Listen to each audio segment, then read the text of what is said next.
conquered were men and women of remarkable character and fortitude. An extraordinary spirit fueled the dreams they held. Long before the shots fired and conquered, to win liberty in the Revolution, were men and women of remarkable character the Underground Railroads. It strengthened the brave souls at Normandy. It endured with those who gallantly fought the spread of communism. And on 9/11, that same spirit was found in the men and women storming the gates of death to save precious lives. The spirit of heroism thrives in the presence of tyranny, disaster. It is stronger than any virus. Yet there are those who condemn our heroes, seek to erase history and deconstruct the American ideal, remake America into something it was never intended to be. But the spirit of heroism stands in the breach. It lives in the heart, it breathes in the soul, and is woven into the courageous fabric of Americans like you. It preserves liberty. It strengthens families. It empowers the extraordinary. The spirit of heroism inspires us to act when others are in need, to do the right thing. Join us tonight. Dream heroic dreams. Celebrate America. Land of the free, home of the brave.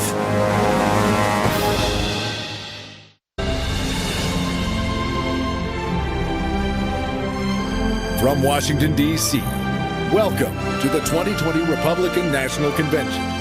Tonight, celebrating America as the land of heroes.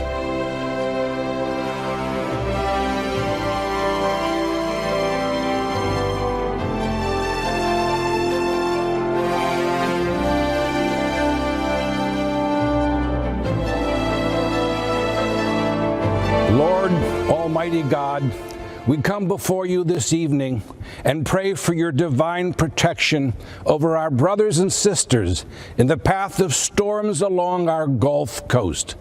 You are our rock and our shelter in the midst of the storms of life. You are the God who commands the winds and the waves, and we pray that you will provide refuge to our people. O Lord, you have granted us certain natural rights, such as the right to speak freely, life, liberty, the pursuit of happiness, as well as religious freedom, the right to assemble, and the right to self-defense. Only in America have these God-given rights so flourished and been categorized as belonging to the people, embodying the very essence of our government. Father, we pray that this outlook and mindset, this form of government continues, as has been our history, especially now when, to our horror, it is being challenged. And so we pray that God gives strength and health to our president, who has splendidly demonstrated daily his determination to defend and maintain the God-given rights of our citizens, as enshrined in our Constitution and in our Declaration, eloquently passed down through our Judeo-Christian tradition. President Trump has stood up fearlessly against those who are corrupting the term social justice so as to deny Americans their birthright and these divine gifts. May God protect him. May God bless all those in government and among our citizens who seek to honor, defend, and preserve our heritage. This land was founded in an epic and providential moment. Like the revelation at Sinai, it was the moment when the vision of God rendezvoused with the soaring and noble plans of appointed men. Yet, every so often, apace various generations, we are compelled to resurrect and give rebirth to our providential beginning, to renew our present days with the exuberance of those founding days. Perhaps that is what is meant when we say, "Make America great again." we pledge to vigilantly protect and tend the garden so as to imbibe its blessed fruits. May God continue to make America great, and may we continue to be His people, one nation, under God. And let us say, Amen. I pledge allegiance to the flag of the United States of America and to the republic for which it stands, one nation, under God, indivisible, with liberty and justice for all.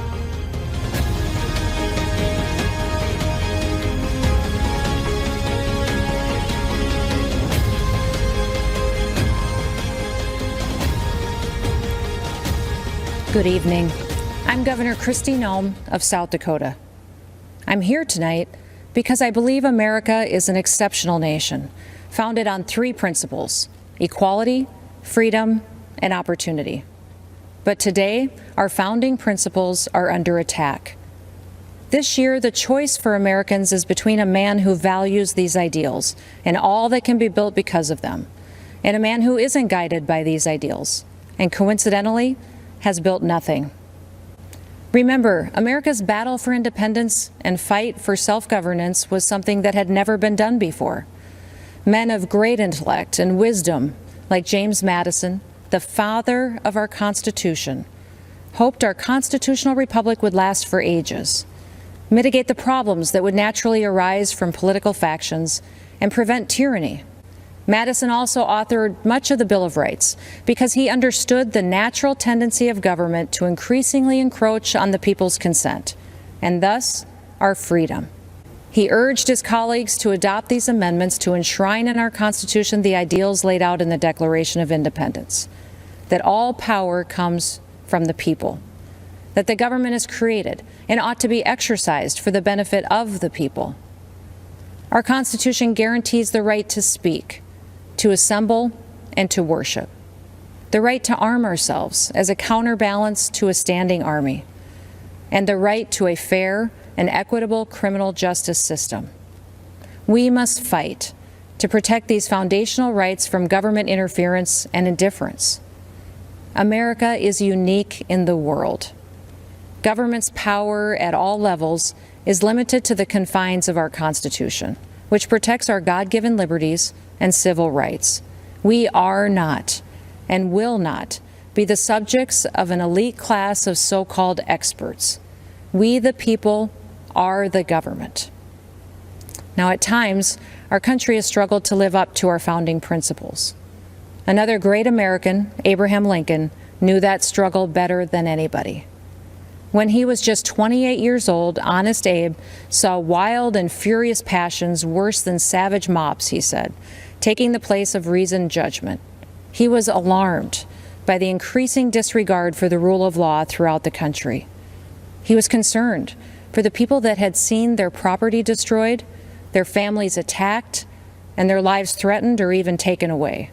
These good people were becoming tired of and disgusted with a government that offered them no protection. Sound familiar? It took 244 years to build this great nation, flaws and all. But we stand to lose it in a tiny fraction of that time if we continue down the path taken by the Democrats and their radical supporters.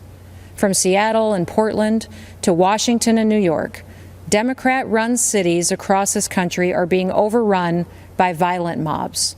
The violence is rampant. There's looting, chaos, destruction, and murder.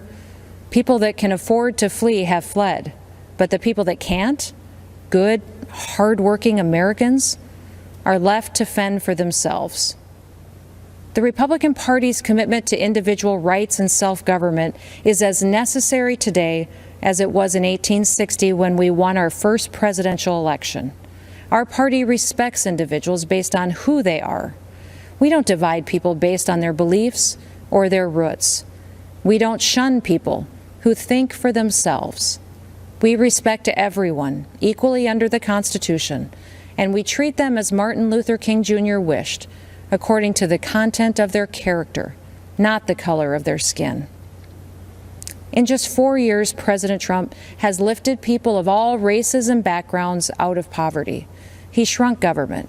He put money back into the pockets of hardworking, ordinary Americans. He has advanced religious liberty. He protected the Second Amendment. You can look back 50 years. You won't find anyone that has surpassed President Trump's success on these 4 issues alone. History chooses its heroes for the time in which they live. At our founding, Madison was one of the chosen. When the nation's very existence was challenged, it was Lincoln's turn. Thanks to these men, America is a land of hope. Their examples have been repeated in countless ways by simple Americans following their conscience. But there is another American hero to be recognized, and that is the common American. This is who President Trump is fighting for. He's fighting for you.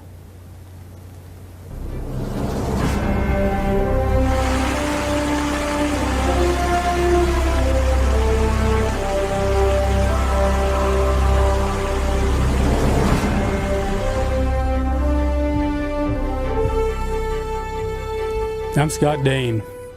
I represent loggers and truckers in Minnesota, but I also represent a way of life. Logging's been a part of the great American story from the beginning. In fact, if you go to the Capitol Rotunda and look up, you can see loggers on one of the panels, New England settlers carving out a new world from the wilderness. But logging is the most dangerous job in the country. But we embrace that risk because we know America was built by strong people building things together. America needs us to keep building, and we can't wait to be a part of it. But the last time Joe Biden was in the White House, Minnesota lost nearly half of its mills, thousands of jobs, and experienced nearly a decade of decline. It was a similar story in other parts of the country. The administration just didn't seem to care. In 47 years in Washington, Joe Biden hasn't done anything for the timber industry. When plants closed in Duluth, Sartell, Cook, and Bemidji, they were just numbers on a paper to the Obama-Biden administration. To me, they were people and jobs and families. Under Obama-Biden, radical environmentalists were allowed to kill the forests. Wildfire after wildfire shows the consequences. Managed forests, the kind my people work in, are healthy forests. Under President Trump, we've seen a new recognition of the value of forest management in reducing wildfires. And we've seen new support for our way of life, where a strong back and a strong work ethic can build a strong middle class. We want to build families where we were raised and stand by communities that stood by us. We want that way of life available for the next generation, and we want our forests there too. President Trump, thank you for helping us do just that.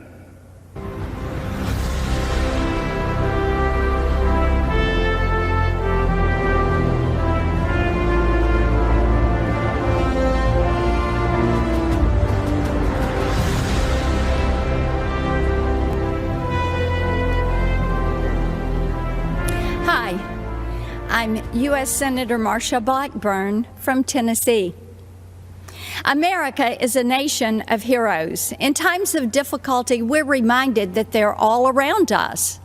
They're in the line with us at the grocery store, in the pew with us at church. They're the regular Americans who step up to volunteer and serve when we need them most. They've stood at the forefront throughout this pandemic. The emergency room nurses who go back shift after shift. The medical researchers developing a vaccine and therapies to combat what the Chinese Communist regime unleashed on the world.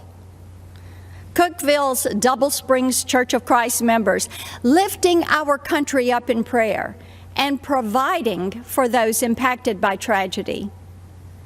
But tonight, I want to talk to you about another kind of hero. The kind Democrats don't recognize because they don't fit into their narrative. I'm talking about the heroes of our law enforcement and armed services. Leftists try to turn them into villains. They want to cancel them. But I'm here to tell you, these heroes can't be canceled.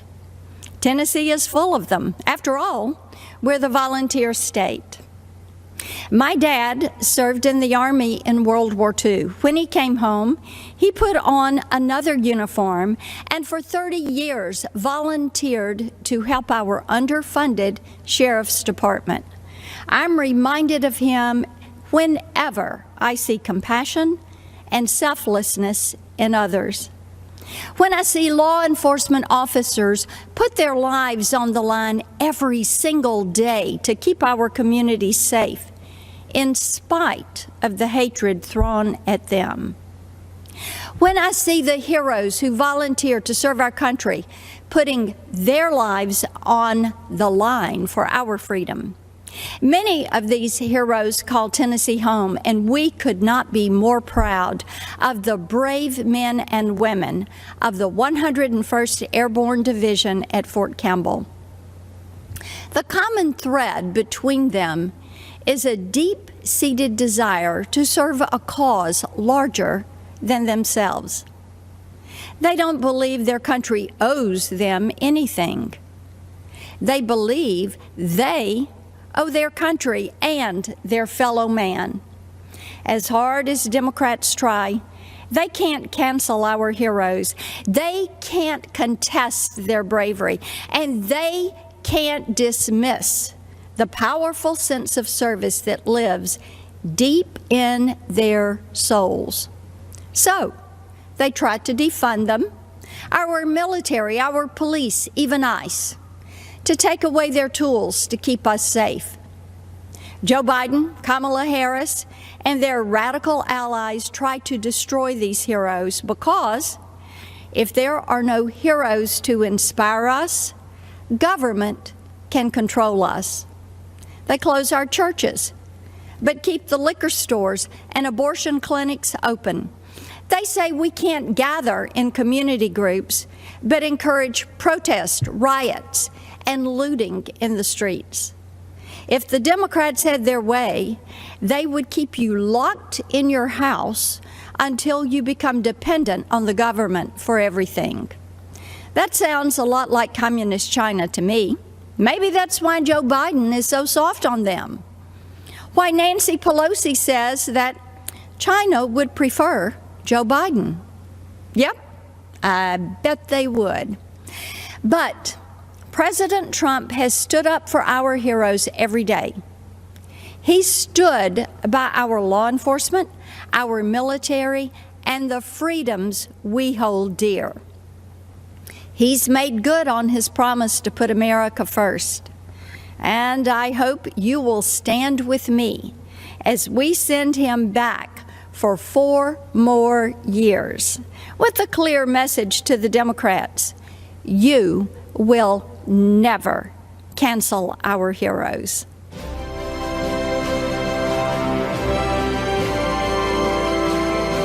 Hi, I'm Congressman Dan Crenshaw.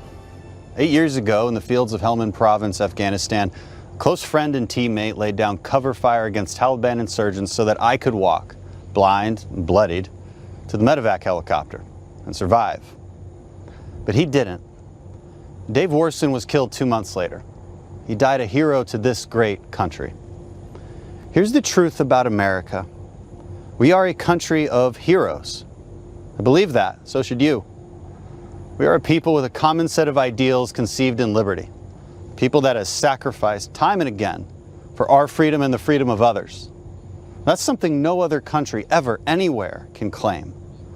Since 9/11, I've seen America's heroes up close. Some of them saved my life. Some of them saved many others' lives. Many of them never made it home. These heroes acted as if the whole struggle depended on them alone, as if any weakness on their part would be a reflection of the whole nation. That's called duty. And America has a long history of it. Our enemies fear us because Americans fight for good, and we know it. It gives us strength. When our heroes are trusted and equipped, then freedom prevails. The defeat of ISIS was the result of America believing in our heroes, our president having their backs and rebuilding our military so we'd have what we needed to finish the mission. The cowering of the Iranian regime and the restoration of the deterrence once lost is the result of America believing in her own might again. But America's heroism isn't relegated to the battlefield. Every single day we see them if you just know where to look. It's the nurse who volunteers for back-to-back shifts caring for COVID patients because she feels that's her duty. It's the parent who will relearn algebra because there's no way they're letting their kid fall behind while schools are closed. And it's the cop that gets spit on one day and will save a child's life the next. America is the country where the young military wife with 2 young children answers the unexpected knock at the door, looks the man in uniform in the eye, and even as her whole world comes crashing down, she stands up straight, she holds back tears, and takes care of her family, because she must. This is what heroism looks like. It's who we are, nation of heroes. We need you now more than ever. We need to remind ourselves what heroism really is. Heroism is self-sacrifice. It's not moralizing and lecturing over others when they disagree. Heroism is grace, not perpetual outrage. Heroism is rebuilding our communities, not destroying them. Heroism is renewing faith in the symbols that unite us, not tearing them down. You see, America is a fabric. It's woven from the threads of history's best stories, best attributes, and greatest ideas. The American spirit reflects the oldest and most important virtues: self-sacrifice, courage, tolerance, love of country, grace, and passion for human achievement. We can decide right now that American greatness will not be rejected nor squandered. As the American founding was grounded in individual liberty, so will be our future. But if we are to rediscover our strength, then it must be an endeavor undertaken by each and every one of us. We must become the heroes that we so admire. America was built by them, and our future will be protected by them. It will be protected by you. So God bless America.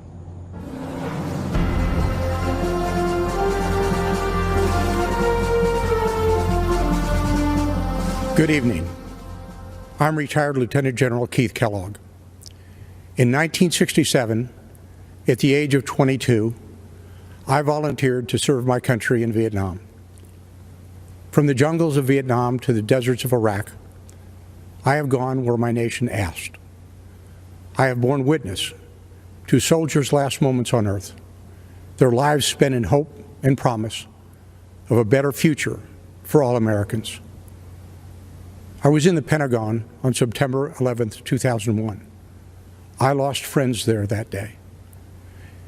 In the years that followed, I watched my daughter, son, and son-in-law deploy to Afghanistan. I have looked into the eyes of my grandchildren as they said goodbye to their fathers and hugged them one last time. I lived service. I understand sacrifice. I know leadership. Over the past 3.5 years, I have witnessed every major foreign policy and national security decision by the President. I have been in the room where it happened. I saw only one agenda and one guiding question when tough calls had to be made. Is this decision right for America? When President Donald Trump took office, decades of failed foreign policy had crippled us. He faced wars without end in sight, creation of failed states like Libya and Syria, a past that allowed a terrorist caliphate to grow, and leadership in Washington that allowed our military to atrophy while we spent trillions of dollars abroad instead of investing at home. President Trump has reversed the decline of our military and restructured our national security strategy. With historic investment and vision, our military is now better equipped, better resourced, and better manned than any military in the world. President Trump demolished the terrorist ISIS caliphate in the Middle East and eliminated its leader, al-Baghdadi, one of the world's most brutal terrorists. President Trump took decisive action against Iranian terrorist mastermind, Qasem Soleimani, a man responsible for deaths of hundreds of American servicemen in Iraq. When our NATO allies failed to meet their commitments as we upheld ours, President Trump demanded parity.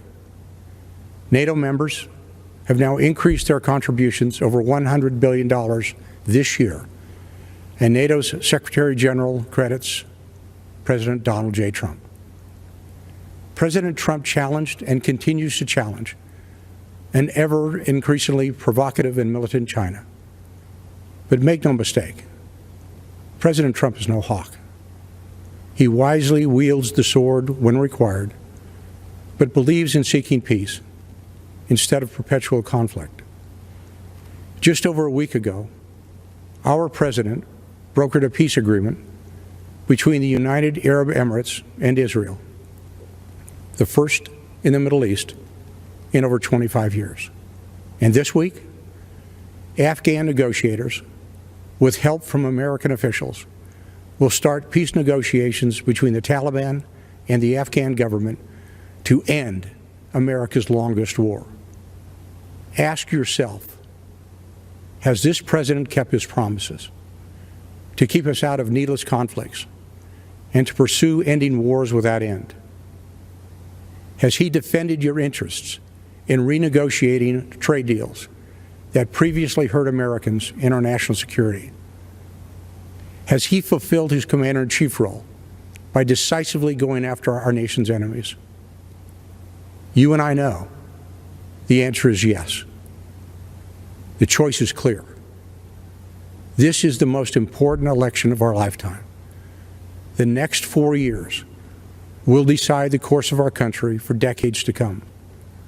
I am asking you to stand up and be counted, so we never have to look back and recall what it was once like in America, when men and women were free, our families were secure, and we had a president who served the people.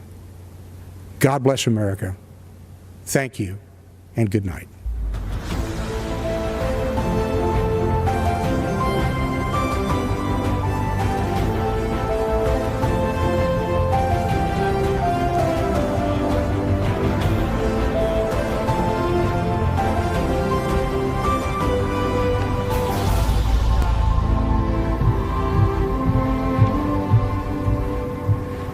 Good evening. My name is Tara Myers. Tonight, I am here as a wife and mother to share how education freedom has personally impacted my family, especially the life of my son Samuel. Before Samuel was even born, I was told his life wouldn't be worth living. When early tests revealed he had Down syndrome, our doctor encouraged me to terminate the pregnancy. He said, "If you do not, you will be burdening your life, your family, and your community." I knew my baby was a human being created by God, and that made him worthy of life. I am thankful that President Trump values the life of the unborn. When we went to register Samuel for kindergarten, we were told to just put him where he would be comfortable. Don't stress him out by trying to teach him. When we pushed for him to attend his neighborhood school with his sisters, we were told, just go home and let us do what we do. When I inquired about functional learning, I was told, this is all you get, like it or not. Well, I did not like it. One size did not fit all. So I helped fight to pass legislation in Ohio for a special needs scholarship so that all students could choose the right program for their needs. I worked to start a new functional learning program at our local private school. Finally, Samuel had an appropriate place to learn.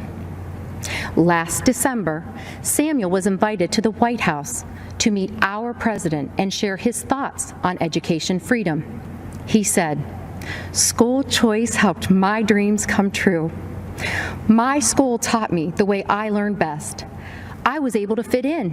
I made many friends. I became a part of my community. My teachers helped me become the best I can be." President Trump shook my hand and said, "Wonderful job, Mom. Your son is amazing." Unlike the doctor who told me to end Samuel's life before it even began, President Trump did not dismiss my son. He showed Samuel he valued him and was proud of what he accomplished. President Trump gave Samuel an equal seat at the table.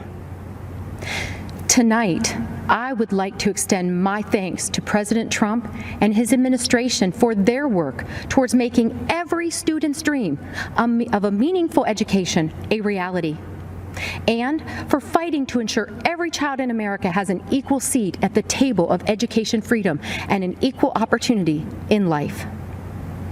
Thank you, and may God bless America.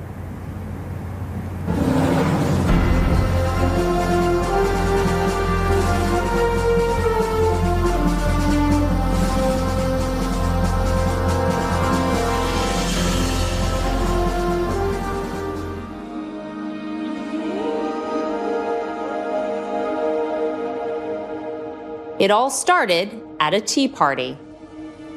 13 years before the American Civil War, civil unrest and division separated countrymen into two opposing camps. One determined to keep African American people enslaved, the other determined to see all people free. Elizabeth Cady Stanton and Lucretia Mott felt the call to fight for that freedom when they were selected as delegates for an anti-slavery convention. But upon arrival, were told they could not speak or vote at the male-dominated event. On July 9, 1848, Mott, Stanton, and 3 other women met for tea. By the end of the day, they'd formed a coalition with the sole purpose of gaining the right for women to vote, so they in turn would be free to fight for the freedoms of others. Women across America united and formed activist groups working tirelessly to win the vote for American women. The unconquerable Susan B. Anthony became one of the most visible leaders of women's suffrage when, in 1872, she registered and voted for every Republican on the ballot. As punishment for her actions, she was arrested for illegal voting. At the request of Susan B. Anthony, Senator A.A. Sargent introduced the 19th Amendment in 1878. The Susan B. Anthony Amendment was submitted and defeated 4 times, but women continued to fight. Sojourner Truth and many other black suffragettes defied segregation, fighting for all women's voices to be heard and allowed to vote. For the 2 years prior to ratification, the Silent Sentinels quietly picketed the White House. Finally, when Republicans regained control of Congress, on August 26, 1920, the Equal Suffrage Amendment was signed into law. Women's suffrage movement took 72 years and would change the lives of women forever. The victory was achieved peacefully through the valiant efforts of women patriots and the democratic process. 100 years later, in a bold declaration of rights for women, President Trump granted a full pardon to Susan B. Anthony on the 100th anniversary of the 19th Amendment's ratification.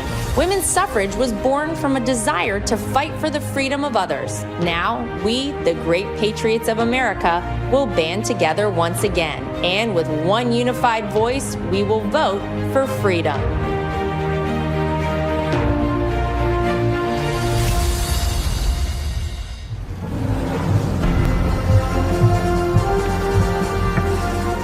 Kaylee Mcinerney.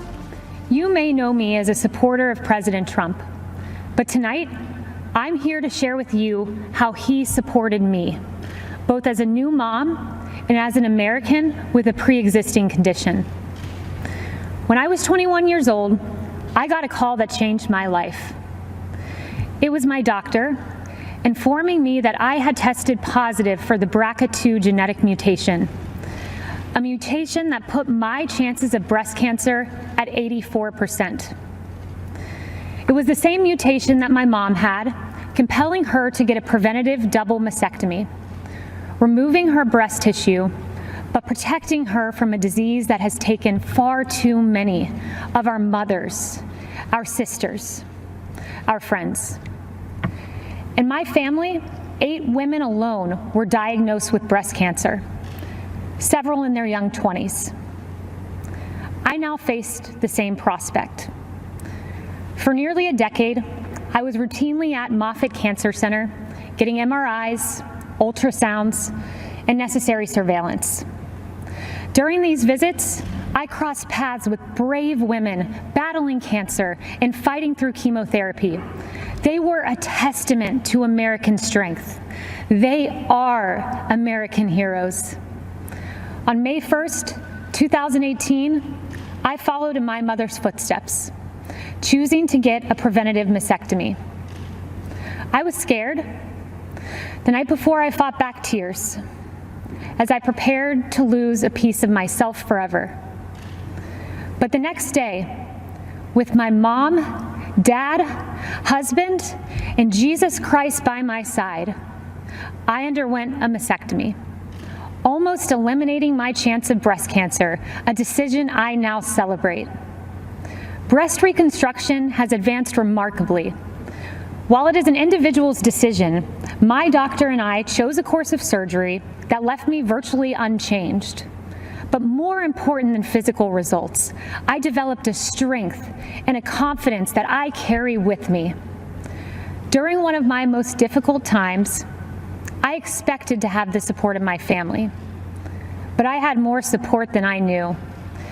As I came out of anesthesia, one of the first calls I received was from Ivanka Trump.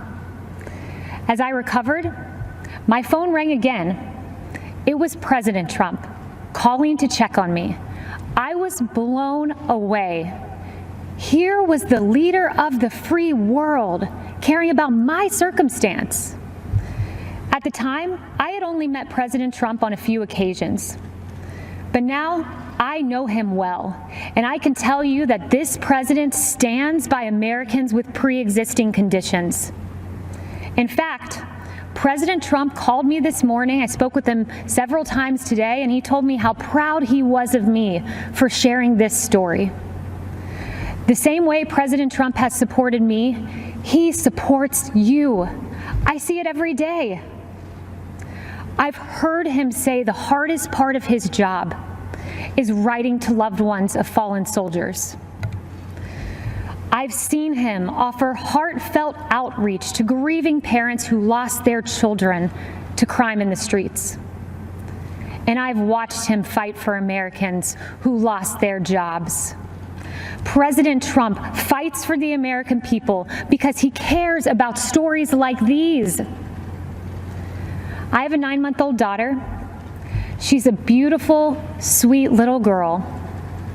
And I choose to work for this president for her. When I look into my baby's eyes, I see a new life, a miracle for which I have a solemn responsibility to protect. That means protecting America's future, a future President Trump will fight for, where our neighborhoods are protected, where life is sacred, where God is cherished, not taken out of our schools, removed from our pledge, and erased from our history. I want my daughter to grow up in President Donald J. Trump's America. Choosing to have a preventative mastectomy was the hardest decision I ever had to make. But supporting President Trump, who will protect my daughter and our children's future, was the easiest.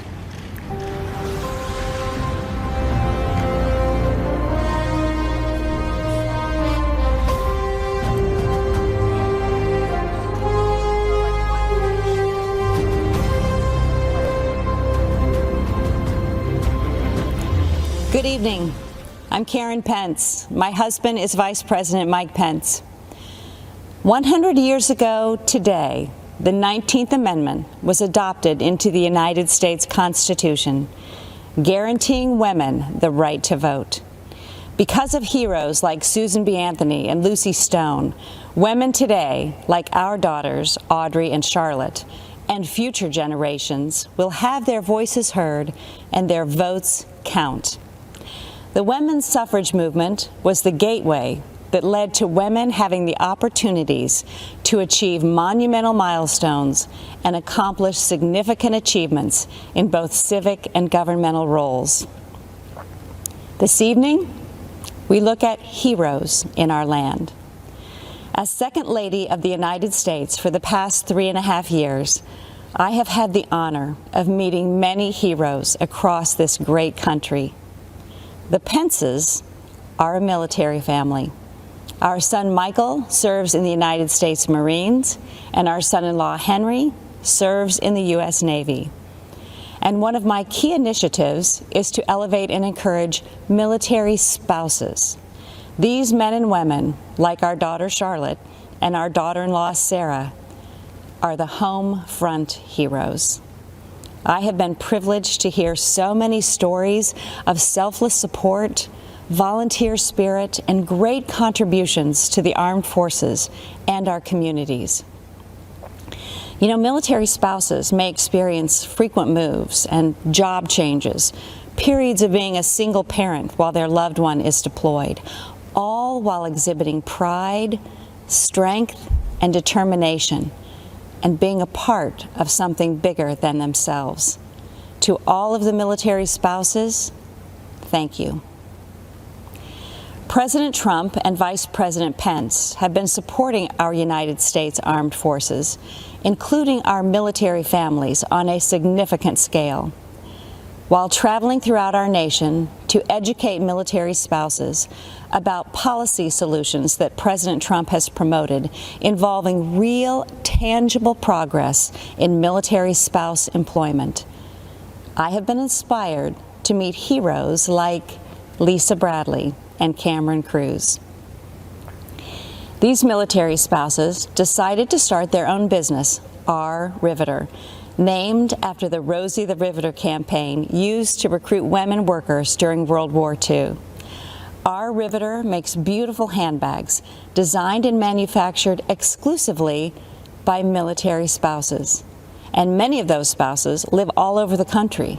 They prepare and send their section of the bags to the company located in North Carolina, where the final product is assembled. Military spouse hero Jalon Hall Johnson in Billings, Montana, is a culinary artist who had dreamed of starting her own restaurant. Working with the Small Business Administration's Development Center, Jalon started her restaurant, The Sassy Biscuit, and she just opened a second restaurant in Dover, New Hampshire. And as the Second Lady, I've also been able to bring awareness to a form of therapy for our heroic veterans suffering from PTSD. Art therapy, facilitated by a professional art therapist, is especially effective with post-traumatic stress disorder. Master Gunnery Sergeant Chris Stowe, a Marine veteran I met in Tampa, who deployed for combat in Iraq and Afghanistan, said nothing had helped him deal with the trauma from his service in the Marines until he finally agreed to meet with the art therapist at Walter Reed Medical Center. Chris credits art therapy with saving his marriage and his life. And Chris went on to establish a glass-blowing workshop to help other vets. Many of our veteran heroes struggle as they transition back into civilian life, and sometimes the stress is too difficult to manage alone. A few weeks ago, I had the honor of speaking with some amazing Americans who answer the Veterans Crisis Line. One in particular, Sydney Morgan, especially impacted me. A veteran herself, Sydney said it is the highest honor of her life until they physically walk into a clinic to receive help they deserve, and she can pass their hand to someone ready to help. In these difficult times, we've all seen so many examples of everyday Americans reaching out a hand to those in need, those who, in humility, have considered others more important than themselves.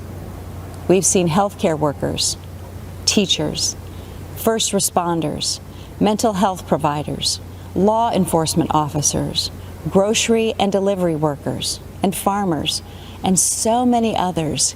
Heroes all. 100 years ago, women secured the right to vote.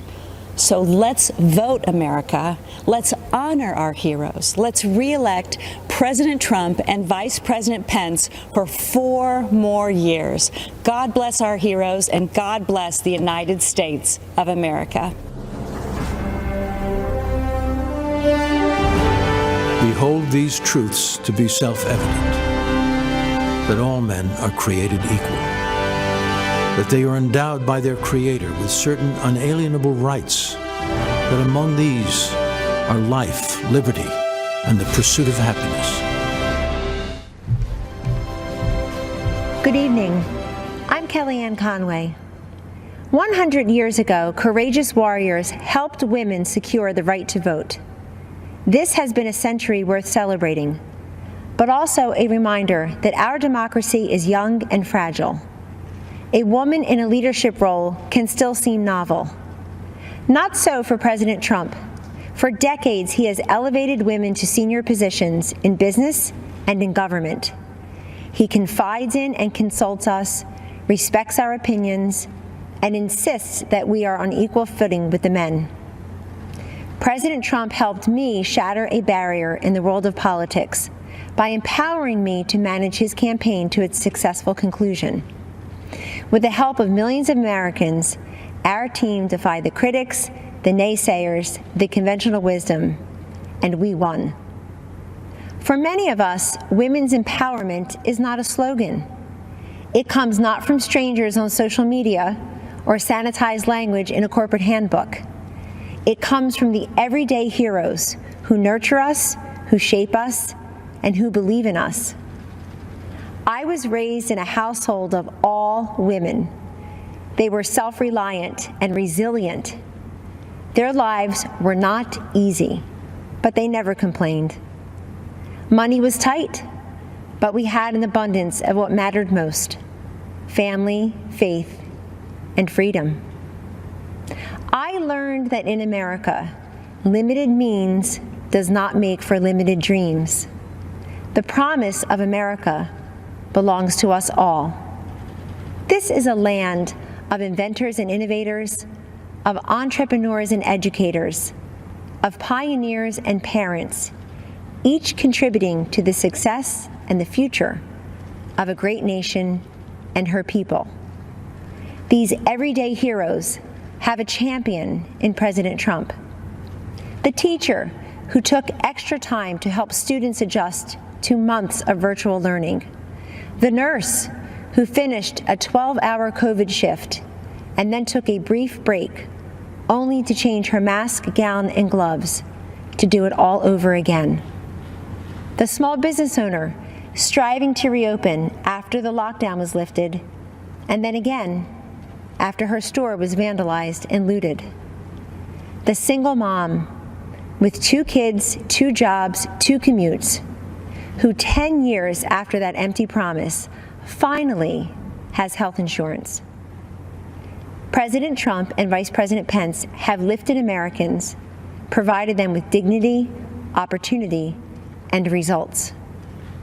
I have seen firsthand many times the president comforting and encouraging a child who has lost a parent who has lost a child, a worker who lost his job, an adolescent who lost her way to drugs.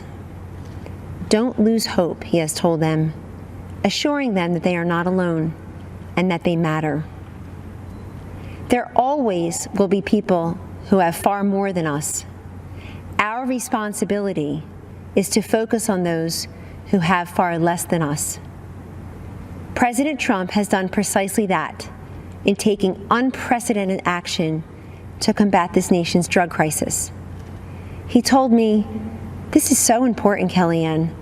So many lives have been ruined by addiction and will never even know it because people are ashamed to reach out for help and they're not even sure who to turn to in their toughest hour." Rather than look the other way, President Trump stared directly at this drug crisis next door, and through landmark bipartisan legislation has helped secure historic investments in surveillance, interdiction, education, prevention, treatment, and recovery. We have a long way to go, but the political inertia that costs lives and the silence and the stigma that prevents people in need from coming forward is melting away. This is the man I know and the president we need for 4 more years. He picks the toughest fights and tackles the most complex problems.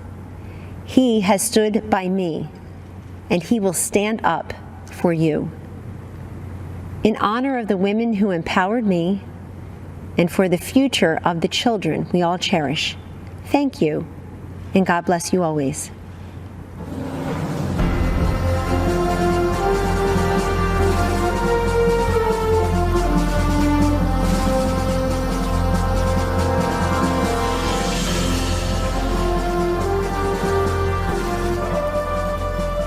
Good evening. I'm Sister Dede Byrne, and I belong to the community of the Little Workers of the Sacred Hearts of Jesus and Mary.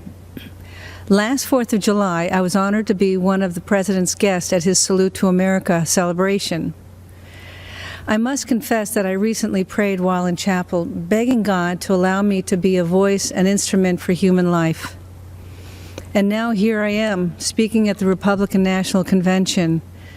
I guess you better be careful for what you pray for. My journey to religious life was not a traditional route, if there is such a thing.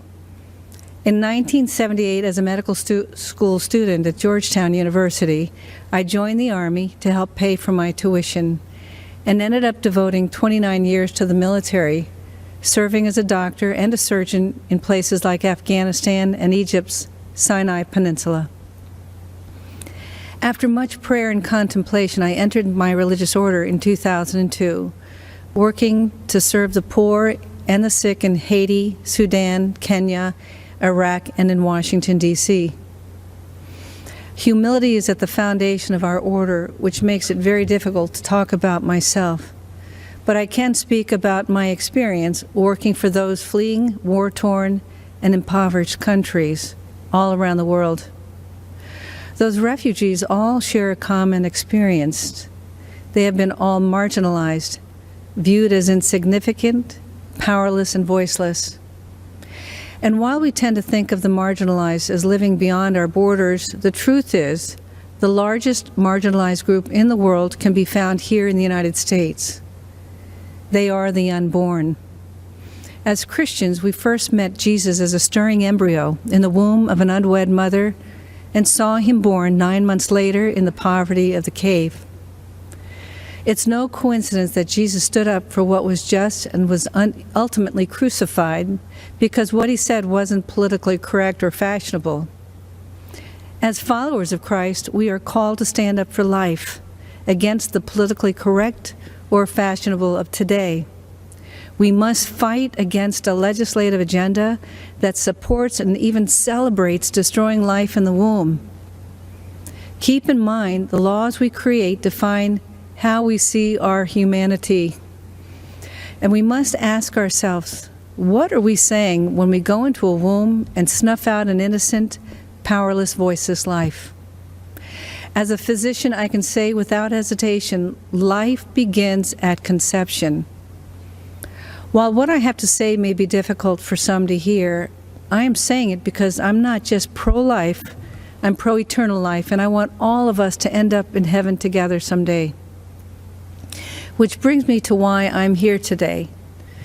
Donald Trump is the most pro-life president that this nation has ever had, defending life at all stages. His belief in the sanctity of life transcends politics. President Trump will stand up against Biden-Harris, who are the most anti-life presidential ticket ever, even supporting the horrors of late-term abortion and infanticide. Because of his courage and conviction, President Trump has earned the support of America's pro-life community. Moreover, he has a nationwide of religious standing behind him. You'll find us here with our weapon of choice, the rosary. So thank you, Mr. President. We are all praying for you.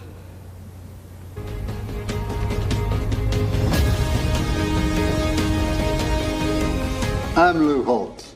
Many of you might know me as Coach Holtz, or maybe that football guy.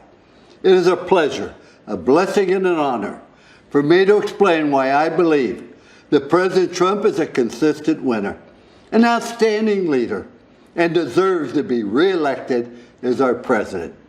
First, I want you to know that I grew up in a one-bedroom house in West Virginia. I may have been poor, but the lessons my parents taught me were priceless. They taught me that life is about making choices. Wherever you are, good or bad, don't blame anyone else. Go get an education, get to work.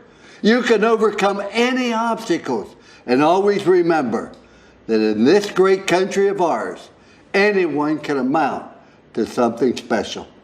I lived by those principles of hard work and responsibility my whole life, living out the American story, and it works.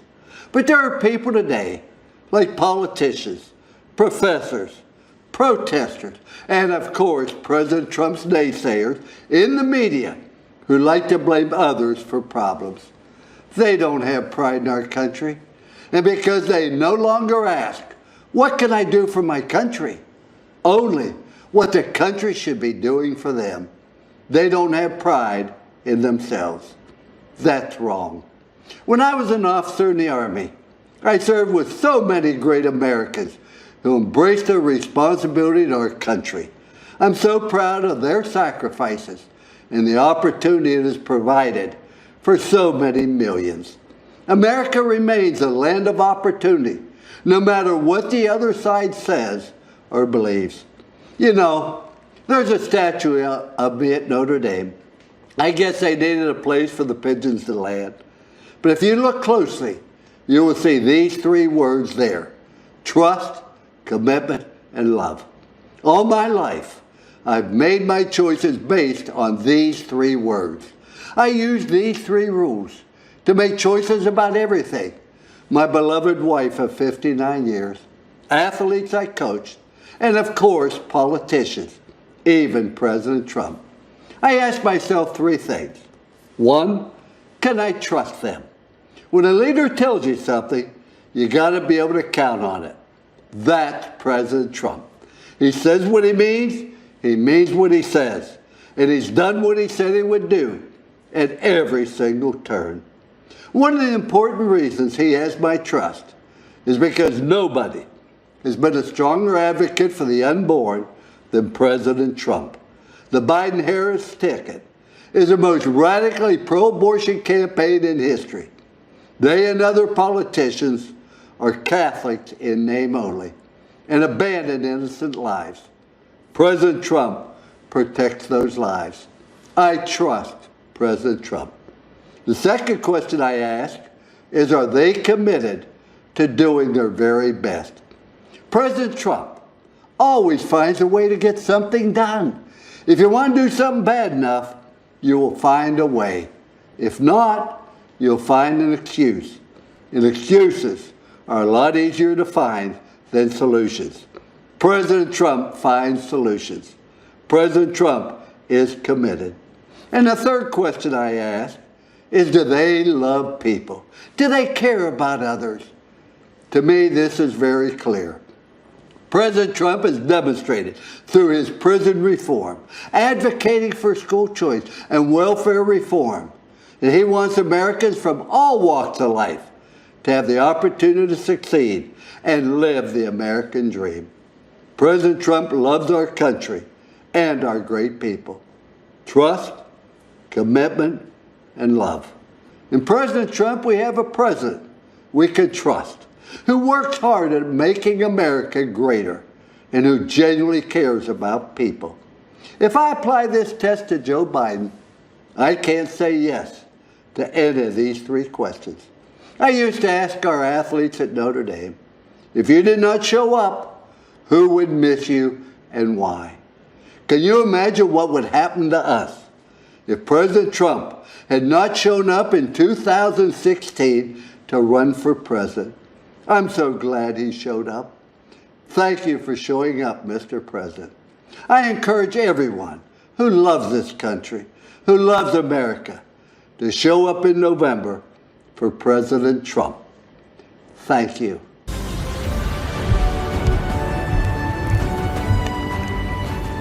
Hi, I'm Michael McHale, but my friends call me Mick. I'm a 30-year active duty member of law enforcement in the state of Florida. I am also the president of the National Association of Police Organizations, NAPO. Our organization recently endorsed Donald Trump for re-election as President of the United States. Our endorsement recognized his strong support for the men and women on the front lines, particularly during these challenging times. We value his support of aggressive federal prosecution of those who attack our police officers, his signing of the Law Enforcement Mental Health and Wellness Act, and his support for permanently authorizing funds to support 9/11 first responders and their families. Law enforcement officers across the nation take an oath to run towards danger when everyone else is running away. They do so willingly to protect our families and communities. I'm proud that the overwhelming majority of American police officers are the best of the best and put their lives on the line without hesitation. And good officers need to know their elected leaders and the department brass have their backs. Unfortunately, chaos results when failed officials in cities like Portland, Minneapolis, Chicago, and New York make the conscious decision not to support law enforcement. Shootings, murders, looting, and rioting occur unabated. The violence and bloodshed we are seeing in these and other cities isn't happening by chance. It's the direct result of refusing to allow law enforcement to protect our communities. Joe Biden has turned his candidacy over to the far left anti-law enforcement radicals. And as a senator, Kamala Harris pushed to further restrict police, cut their training, and make our American communities and streets even more dangerous than they already are. Conversely, President Trump supports the creation of a national standard for training on de-escalation and communication to give officers more tools to resolve conflict without violence. The differences between Trump, Pence, and Biden-Harris are crystal clear. Your choices are the most pro-law enforcement president we've ever had, or the most radical anti-police ticket in history. We invite those who value the safety of their family and loved ones to join the hundreds of thousands of members of the National Association of Police Organizations and support the re-election of President Donald J. Trump. Thank you, and God bless America.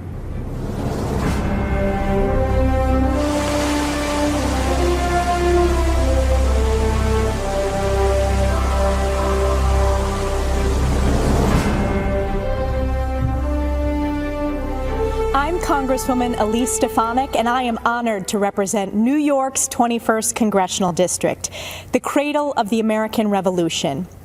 It's where almost 250 years ago, brave patriots fought in the battles of Saratoga to turn the tide of the Revolutionary War. It's where 40 years ago in Lake Placid, a team of amateur hockey players out-hustled, out-skated, and defeated the Soviet Union, stunning the world and giving us the unforgettable Miracle on Ice. And today, it's home to Fort Drum and the historic 10th Mountain Division, the most deployed unit in the U.S. Army since 9/11, where I saw firsthand President Trump graciously thank and honor our men and women in uniform and sign the largest pay raise for our troops in a decade. Since our nation's founding, generation after generation of everyday Americans served and sacrificed to preserve and strengthen the American dream, the vision of life, liberty, and the pursuit of happiness, and the idea that if you work hard and dream big, you can achieve anything you imagine. I believe in the American dream because I've lived it. Like millions of Americans, I grew up in a small business family where I learned the values of hard work and determination. I was the first person in my immediate family to graduate from college, ran for Congress to serve upstate New York, and am proudly the youngest Republican woman elected to Congress in history. I am honored to support President Trump for re-election because I know that he is the only candidate who will stand up for hardworking families and protect the American dream for future generations. Since his first day in office, President Trump has fought tirelessly to deliver results for all Americans, despite the Democrats' baseless and illegal impeachment sham and the media's endless obsession with it. I was proud to lead the effort standing up for the Constitution, President Trump, and most importantly, the American people. This attack was not just on the president, it was an attack on you, your voice and your vote. But the American people were not swayed by these partisan attacks. Our support for President Trump is stronger than ever before. We know what's at stake in this historic election. Americans from all walks of life are unified in support of our president. It's why more Republican women than ever are running for office this year. We understand that this election is a choice between the far-left Democratic socialist agenda versus protecting and preserving the American dream.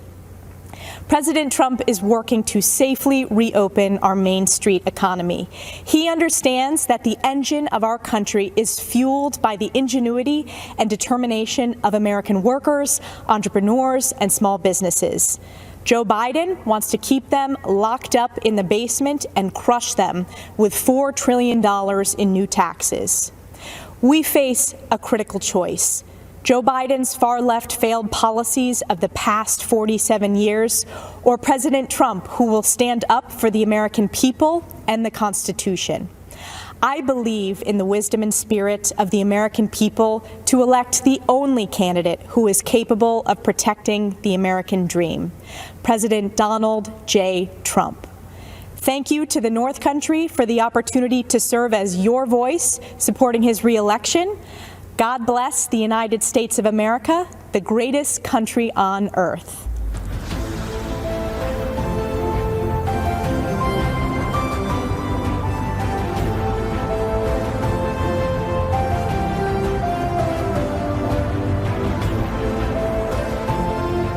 Good evening.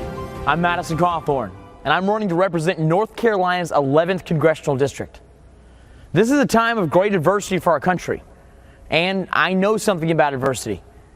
At 18 years old, I was in a horrific car accident that's left me paralyzed from the waist down. Instantly, my hopes and dreams were seemingly destroyed. I was given a 1% chance of surviving, but thanks to the power of prayer, a very loving community, and many skilled doctors, I made it. It took me over a year to recover. My first public outing in a wheelchair was to a professional baseball game. You know, before my accident, I was 6'3". I stood out in the crowd. But as I wheeled through the stadium, I felt invisible. At 20, I thought about giving up. However, I knew I could still make a difference. You know, my accident has given me new eyes to see and new ears to hear. God protected my mind and my ability to speak. So I say to people who feel forgotten, ignored, and invisible, I see you. I hear you. At 20, I made a choice. In 2020, our country has a choice. We can give up on the American idea, or we can work together to make our imperfect union more perfect. I choose to fight for the future, to seize the high ground and retake the shining city on a hill. While the radical left wants to dismantle, defund, and destroy, Republicans, under President Trump's leadership, want to rebuild, restore, and renew. I just turned 25. When I'm elected this November, I'll be the youngest member of Congress in over 200 years. And if you don't think young people can change the world, then you just don't know American history. George Washington was 21 when he received his first military commission. Abe Lincoln, 22 when he first ran for office. And my personal favorite, James Madison, was just 25 years old when he signed the Declaration of Independence. In times of peril, young people have stepped up and saved this country, abroad and at home. We held the line, scaled the cliffs, crossed oceans, liberated camps, and cracked codes. Yet today, political forces want to usher in the digital dark ages, a time of information without wisdom, and tribalism without truth. National leaders on the left have normalized emotion-based voting and a radicalized identity politics that rejects Martin Luther King's dream. MLK's dream is our dream. For all Americans to be judged solely on their character. Millions of people risk their lives every year to come here because they believe in the dream of MLK and the American dream. Join us as we, the Party of Freedom, double down on ensuring the American dream for all people. We are committed to building a new town square. It welcomes all ideas and all people. Here we will have freedom of speech, not freedom from speech. To liberals, I say let's have a conversation.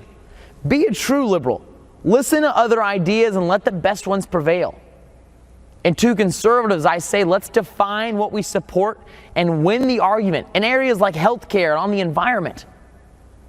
In this new town square, you don't have to apologize for your beliefs or cower to a mob. You can kneel before God, but stand for our flag. The American idea my ancestors fought for during the Revolutionary War is just as exciting and revolutionary today as it was 250 years ago. I say to Americans who love our country, young and old, be a radical for freedom. Be a radical for liberty. And be a radical for our republic, for which I stand. One nation under God, with liberty and justice for all. Thank you, and may God bless America.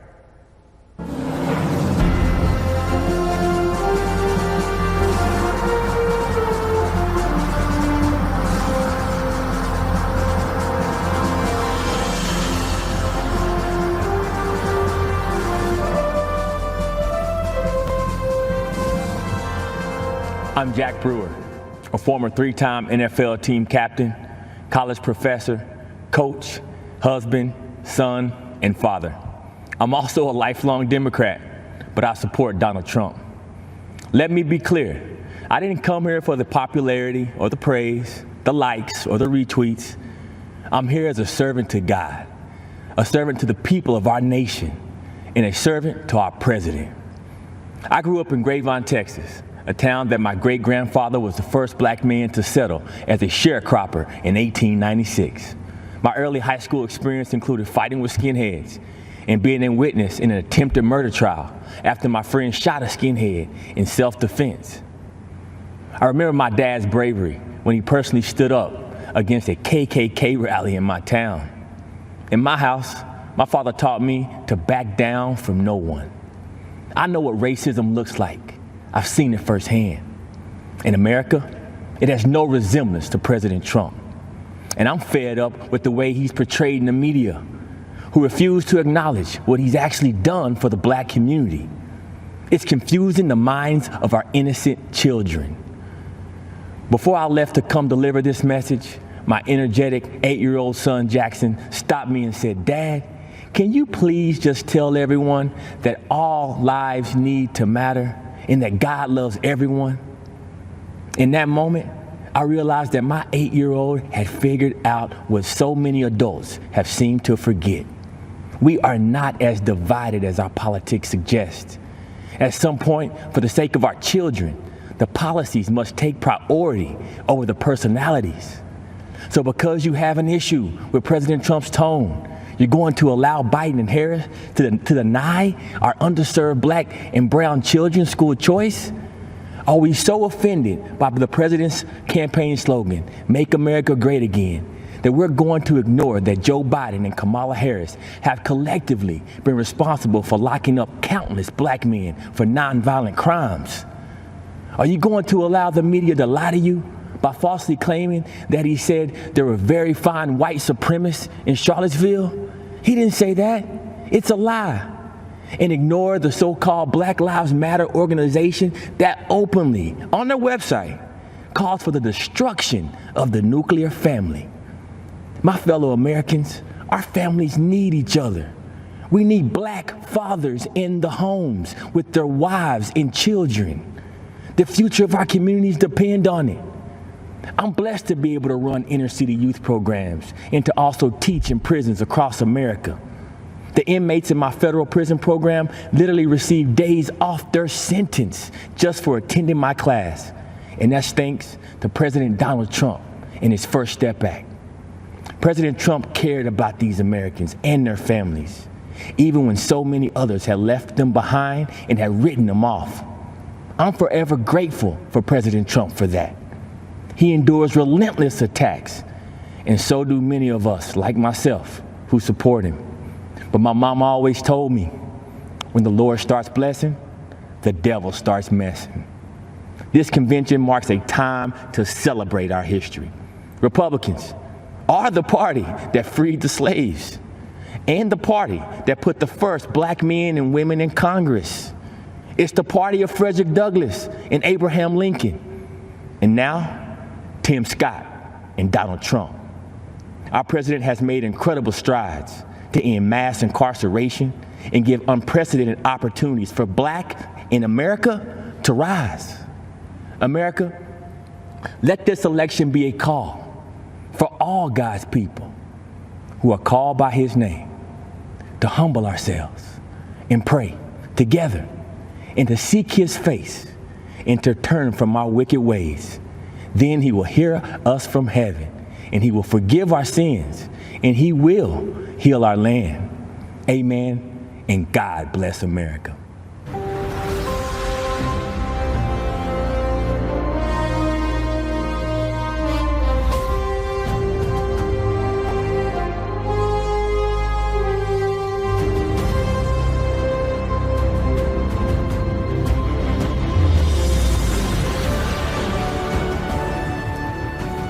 Greetings. My name is Chen Guangcheng. Standing up to tyranny is not easy, I know. When I spoke out against China's one-child policy and other injustices, I was prosecuted, beaten, sent to prison, and put under house arrest by the Chinese Communist Party, the CCP. In April 2012, I escaped and was given shelter in the American Embassy in Beijing. I'm forever grateful to the American people for welcoming me and my family to the United States, where we are now free. The CCP is an enemy of humanity. It is terrorizing its own people, and it is threatening the well-being of the world. In China, expressing beliefs or ideas not approved by the CCP, religion, democracy, human rights can lead to prison. The nation lives under mass surveillance and censorship. The U.S. must use its values of freedom, democracy, and the rule of law to gather a coalition of other democracies to stop CCP's aggression. President Trump had led on this, and we need the other countries to join him in this fight, a fight for our future. Standing up to fight unfairness isn't easy, I know. So does President Trump, but he has shown the courage to wage that fight. We need to support, vote, and fight for President Trump for the sake of the world. Thank you.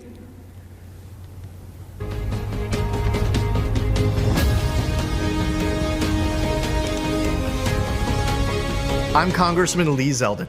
Tonight, as we celebrate America as a land of heroes, I'm here at a VFW Post of Heroes in West Hampton Beach, New York.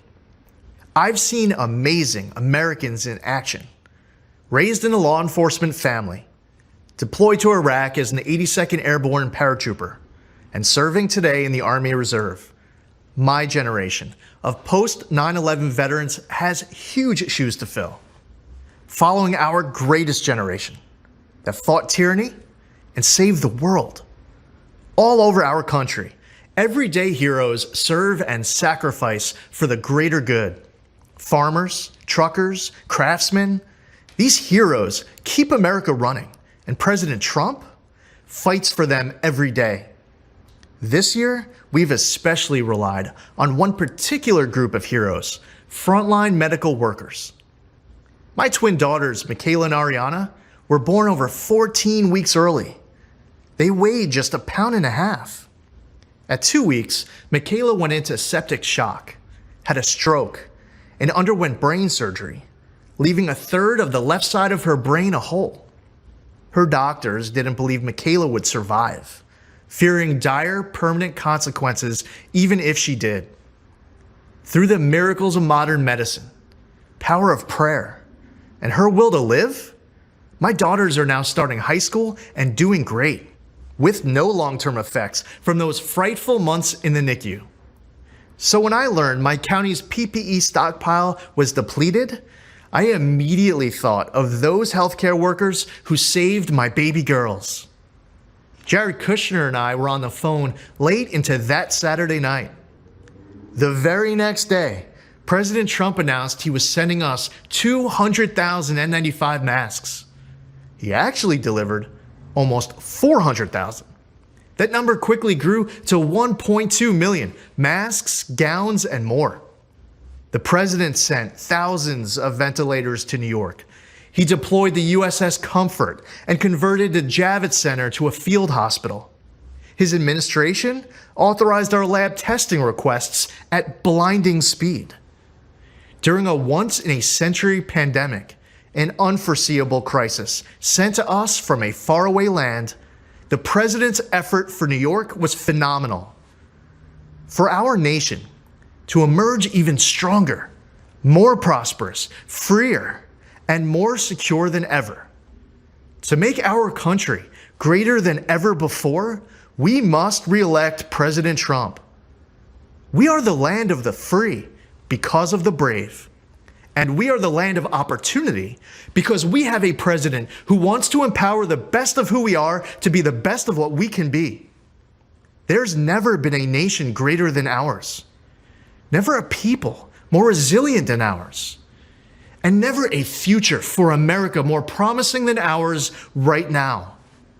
Keeping America great is up to us, and losing is not an option. Very proud to have President Trump in office here. He's the best we've ever had.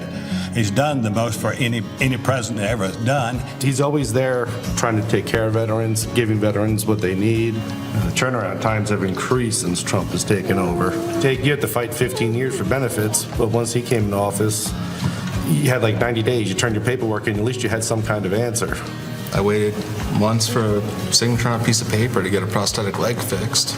And now it's a lot better turnaround. But before, it was a 5-year waiting process to appeal. So how long do we have to wait for benefits? I waited 20 years to file. Rapidly was approved for medical and then turned right around and got disability. I was thinking it was going to be several years worth of waiting to hear. He's accomplished a lot in 3.5 years. And it helps the American people, and he has done a lot for veterans, for the middle class. I chose to serve my country.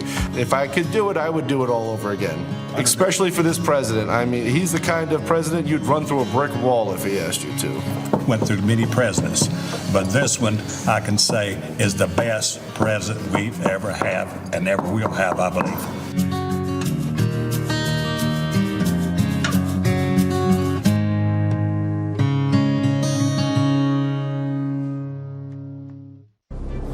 Hello, everyone, and thank you for inviting me into your home this evening. It's truly a privilege. My name is Joni Ernst. I was raised on a small family farm here in Iowa, where I learned the importance of faith, hard work, and service. I worked my way through college, then dedicated my life to serving my country as a local official, a battalion commander in the military, and as a U.S. Senator. Service, it's more than a word to me. It's a mission, a way of life. It's what brought me to Cedar Rapids, Iowa in 2008 when I was in the National Guard. We saw historic floods that swept through the communities. We lent a helping hand to our fellow Iowans who were literally underwater. We thought we had seen the worst, but 12 years later, these same communities have faced an even more devastating disaster, the recent derecho storm. If you don't live in Iowa, you may not have heard much about it at first. While reporters here in the state were in the trenches covering the equivalent of a Category 2 hurricane, most of the national media looked the other way. To them, Iowa is still just flyover country. Houses, farms were destroyed. About 1/3 of our crops here were damaged. In some cases, these storms wiped out a lifetime of work. And yet Iowa farmers didn't hesitate to grab their chainsaws and check on their neighbors. Our farmers live every day with that sense of service, the stewards of the land, the ones who feed and fuel the world. President Trump quickly signed an emergency declaration for Iowa to provide relief. And of course, when President Trump came to Cedar Rapids, the national media finally did too. For years, I've worked closely with the president for farmers in Iowa and across the country. We scrapped Obama and Biden's punishing waters of the United States rule, which would have regulated about 97% of land in Iowa, in some cases, even puddles. It would have been a nightmare for farmers. The president delivered on major trade deals with Japan and the United States-Mexico-Canada agreement. And he implemented the sale of E15 fuel year-round. That means more choices for you at the pump and more jobs for farmers in the heartland. This is something the Obama-Biden administration failed to do in 8 years. In fact, I can't recall an administration more hostile to farmers than Obama-Biden, unless you count the Biden-Harris ticket. The Democratic Party of Joe Biden is pushing this so-called Green New Deal. If given power, they would essentially ban animal agriculture and eliminate gas-powered cars. It would destroy the agriculture industry, not just here in Iowa, but throughout the country. When the pandemic hit, President Trump heard us in our call for assistance for our farmers. Knowing we have an ally in the White House is important. Folks, this election is a choice between two very different paths: freedom, prosperity, and economic growth under a Trump-Pence administration, or the Biden-Harris path, paved by liberal coastal elites and radical environmentalists. An America where farmers are punished, jobs are destroyed, and taxes crush the middle class. That is our choice, and it's a clear one. Thank you, and God bless.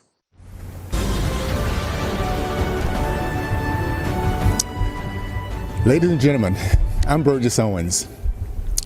Shackled in the belly of a slave ship, an 8-year-old boy named Silas Burgess came to America to be sold on an auction block. By the grace of God and the courage of slaves who believed in freedom, Silas escaped through the Underground Railroad and settled in the great state of Texas. He went on to become a successful entrepreneur. He built his community's first church, first elementary school, and purchased 102 acres of farmland, which he paid off in 2 years. I'm here today, a candidate for Congress, because of my great-great-grandfather, Silas Burgess. I was raised in the South during the days of Jim Crow and the KKK. Even through the challenges of segregation, we were taught that anything is possible in America. When I was 22 years old, I thought all my dreams had come true when I was drafted by the New York Jets. 10 years later, with a Pro Bowl nod and a Super Bowl championship under my belt, I left the NFL to start a business. I thought I could never fail, but years later I did, and I lost everything. As I moved my family of 6 into a 1-bedroom basement apartment in Brooklyn, New York, I had a choice to make: to feel sorry for myself or get to work. I worked as a chimney sweep during the day and a security guard at night. It was humbling to be recognized cleaning a chimney by someone who once cheered me as an NFL fan. But those hard days would pay off, and eventually I started a rewarding career in the corporate world. We live in a country where we're encouraged to dream big, where second chances are at the core of our American DNA. We don't hear that same message from Nancy Pelosi's Congress, career politicians, elitists, and even a former bartender who want us to believe it's impossible. They want us to believe that what I did, what my great-great-grandfather did, is impossible for ordinary Americans. As patriots, we know better. This November, we stand at a crossroad. Mobs torch our cities while popular members of Congress promote the same socialism that my father fought against in World War II. We have a Democratic candidate for president who says that I'm not black if I don't vote for him. Now more than ever, we need leaders who stand by their principles and won't compromise their values for political opportunities. Now more than ever, we need leaders who will stand up to the lawlessness supported by the radical left.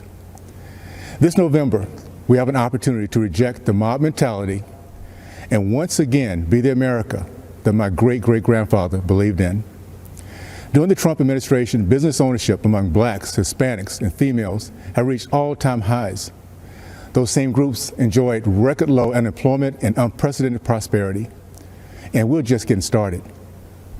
I'm running for Congress because we don't need more career politicians. We need a few more chimney sweeps. We need more leaders like President Trump who understand the freedoms that make up the fabric of America. My fellow Americans, specifically my Democrat and independent friends, it is now time for us to unite and put aside partisan barriers. Help us win back the House, keep the Senate, and give our president 4 more years, and I promise you, we will make you proud. Thank you, and God bless the United States of America.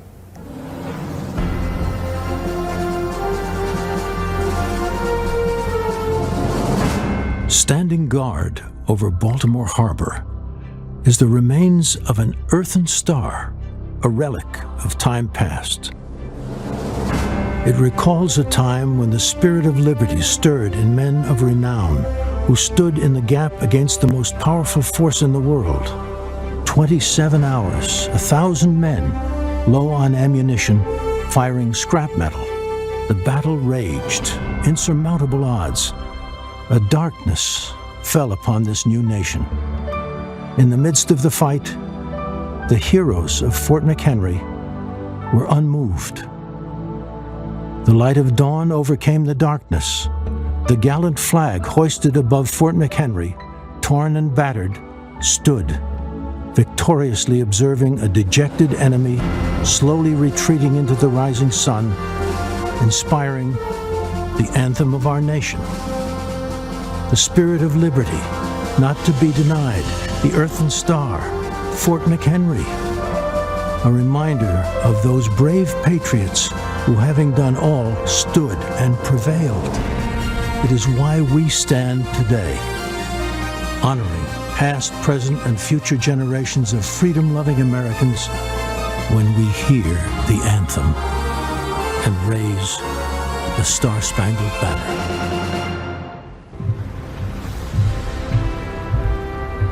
Good evening, America. I'm Laura Trump, daughter of Bob and Linda Unaska, sister to Kyle, mother to Luke and Carolina, and the daughter-in-law of our 45th president, Donald J. Trump. But tonight, I come to you simply as an American. My life began like many in our country. I grew up in Wrightsville Beach, North Carolina. My parents were small business owners and worked hard to make sure that my brother and I had everything we needed, but not everything we wanted. My parents raised me to believe that in America, I could achieve anything with hard work and determination, that the opportunities available to me were limited only by the size of my ambition, that I should dream big, and I did. Those very dreams are what led me to New York City. I'd heard the adage, if I can make it there, I could make it anywhere, and I intended to do just that. Never in a million years did I think that I would be on this stage tonight, and I certainly never thought that I'd end up with the last name Trump. My 7th grade English teacher, Mrs. B, used to tell us, believe none of what you hear, half of what you read, and only what you're there to witness firsthand. The meaning of those words never fully weighed on me until I met my husband and the Trump family. Any preconceived notion I had of this family disappeared immediately. They were warm and caring, they were hard workers, and they were down to earth. They reminded me of my own family. They made me feel like I was home. Walking the halls of the Trump Organization, I saw the same family environment. I also saw the countless women executives who thrived there year after year. Gender didn't matter. What mattered was the ability to get the job done. I learned this directly when, in 2016, my father-in-law asked me to help him win my cherished home state and my daughter's namesake, North Carolina. Though I had no political experience, he believed in me. He knew I was capable, even if I didn't. So it didn't surprise me when President Donald Trump appointed so many women to senior-level positions in his administration. Secretary of the United Nations, Secretary of the Air Force, the first female CIA director, the first black female director of the Fish and Wildlife Service, and countless ambassadors, just to name a few. Under President Trump's leadership, women's unemployment hit the lowest level since World War II. 4.3 million new jobs have been created for women. In 2019 alone, women took over 70% of all new jobs. Female small business ownership remains at an all-time high, and 600,000 women have been lifted out of poverty, all since President Trump took office. He didn't do these things to gain a vote or check a box. He did them because they're the right things to do. 100 years ago today, the 19th Amendment was ratified, granting the right to vote to every American woman. And since that day, incredible strides have been made by women in America. From Amelia Earhart to Rosa Parks and Sally Ride, women shaped our history and are part of what has made our country the most exceptional nation in the world. I often think back to my 24-year-old self, driving alone in my car from North Carolina to New York City. And I think about what I'd tell myself now as we head towards the most critical election in modern history.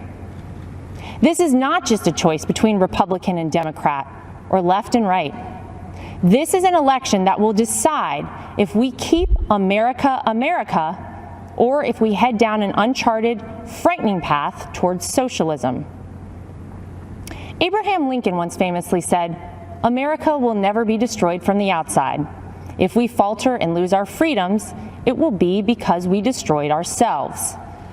While those words were spoken over 150 years ago, never have they been more relevant. Will we choose the right path and maintain the unique freedoms and boundless opportunities that make this country the greatest in the history of the world? Will we remain the beacon of hope for those around the world fighting oppression, communism, and tyranny? The choice is ours. I know the promise of America because I've lived it, not just as a member of the Trump family, but as a woman who knows what it's like to work in blue-collar jobs, to serve customers for tips, and to aspire to rise.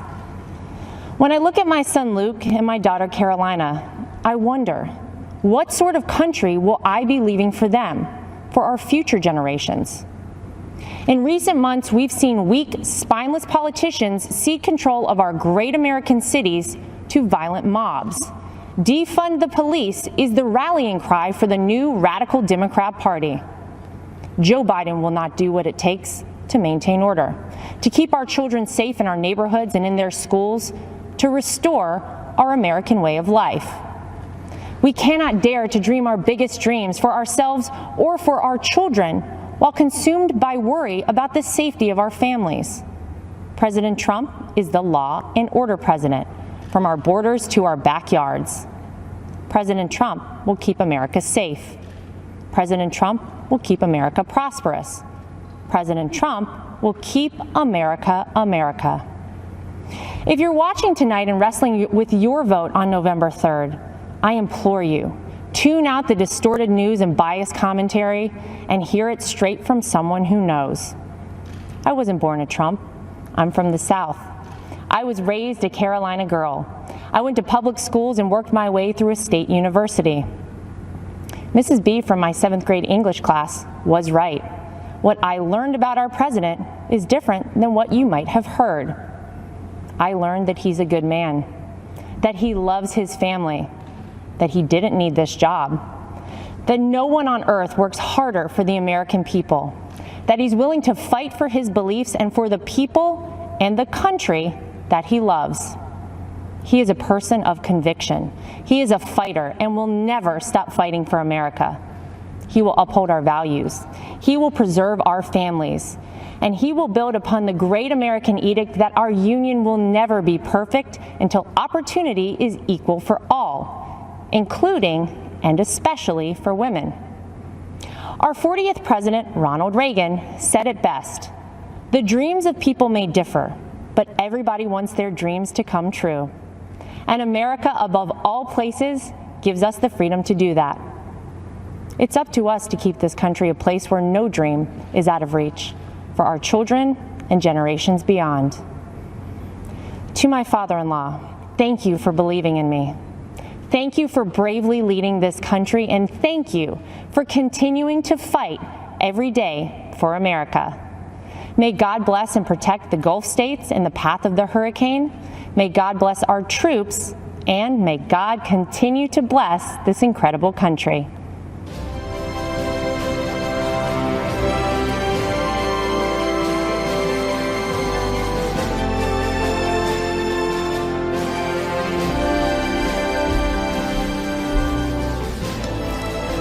Good evening. My name is Sam Vigil. There is a hole in my heart since my beloved Jackie was taken from me. This is her story. There were two things that Jackie loved to do every day. One was to go to the gym and tweet out Bible verses and prayers to her friends. On November 19th, the tweets stopped. That day started out like any other day. She left for the gym early in the morning. I heard the garage door open. Seconds later, I heard the car horn. I went outside to see if she had forgotten something. What I saw was a Jeep blocking her car in the driveway. I noticed the bullet hole in Jackie's window. I saw someone jumping into the Jeep and speeding away. Jackie had just been shot and killed in cold blood. We think this was a carjacking gone wrong, very wrong. Every time I open the garage door or stand in the driveway, I hear that horn. I see her slumped in the seat. When I go to bed at night, that sound and image haunt me. That's my life sentence. It's a sentence being served by too many families left behind by senseless killings. Albuquerque, where I live, is one of the most violent cities in the country. Fewer than 50% of homicides are solved. It is a sad irony that Jackie immigrated to the U.S. for a better life than her native Colombia, only to be gunned down in her own driveway. For 8 months, there were no arrests, no leads in connection with Jackie's murder. The Albuquerque police were overwhelmed. They needed help. Help arrived when President Trump launched Operation Legend in July of this year. Almost immediately, the FBI took over Jackie's case. In a matter of days, they arrested 4 people. The 5th suspect killer was arrested in Texas on unrelated charges. He is an illegal immigrant with a long criminal record. He had been deported in September and had come back in October to terrorize our community. I am extremely grateful to President Trump and the FBI for their efforts to deliver justice for Jackie and all the other innocent victims of violent crime. I am honored to support the president because he is supporting us. I know he will never stop fighting for justice, for law and order, for peace, security in our communities. Greetings, my fellow Americans. I am Clarence Henderson. There have been movements that have changed the course of history. Among the most extraordinary was the Civil Rights Movement. 60 years ago, segregation was legal and enforced. The simple act of sitting at a lunch counter could lead to physical harm, jail time, or worse. I know from personal experience. Walking into Woolworth's department store on February 2nd, 1960, I knew it was unlike any day I'd experienced before. My friends had been denied service the day before because of the color of their skin. We knew it wasn't right. But when we went back the next day, I didn't know whether I was going to come out in a vertical or prone position, in handcuffs or on a stretcher, or even in a body bag. By sitting down to order a cup of coffee, we challenged injustice. We knew it was necessary, but we didn't know what would happen. We faced down the KKK. We were cursed at and called all kinds of names. They threatened to kill us, and some of us were arrested, but it was worth it. Our actions inspired similar protests throughout the South against racial injustice. And in the end, segregation was abolished, and our country moved a step closer to true equality for all. That's what actual peaceful protest can accomplish. America isn't perfect. We're always improving, but the great thing about this country is that it's not where you come from, it's where you're going. I was born on what some would call the wrong side of the tracks. I don't even have a birth certificate. I never attended an integrated school, and am the only one out of my immediate family who graduated from college, an HBCU.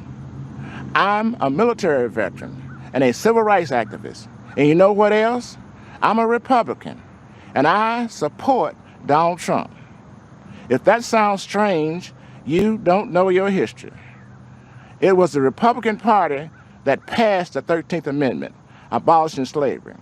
It was the Republican Party that passed the 14th Amendment, giving black men citizenship. It was the Republican Party that passed the 15th Amendment, giving black men the right to vote.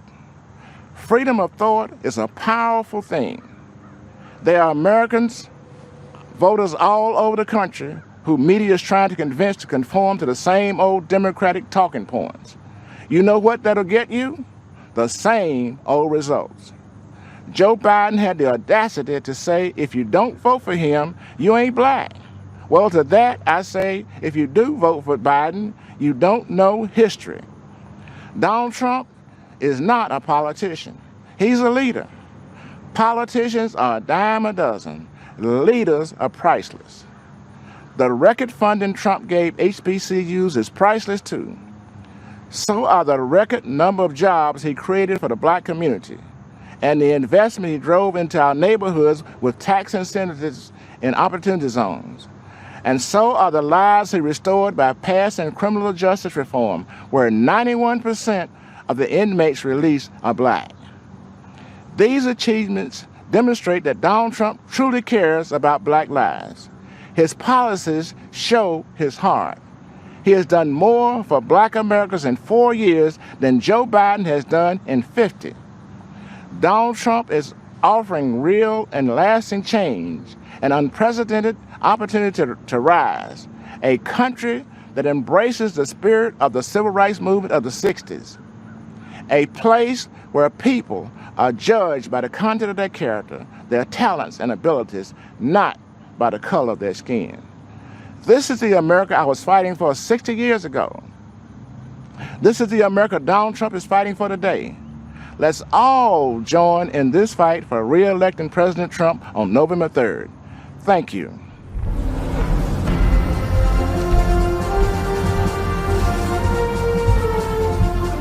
During the presidential primary debates 4 years ago, one outsider stood alone and said in public what most Americans thought in private.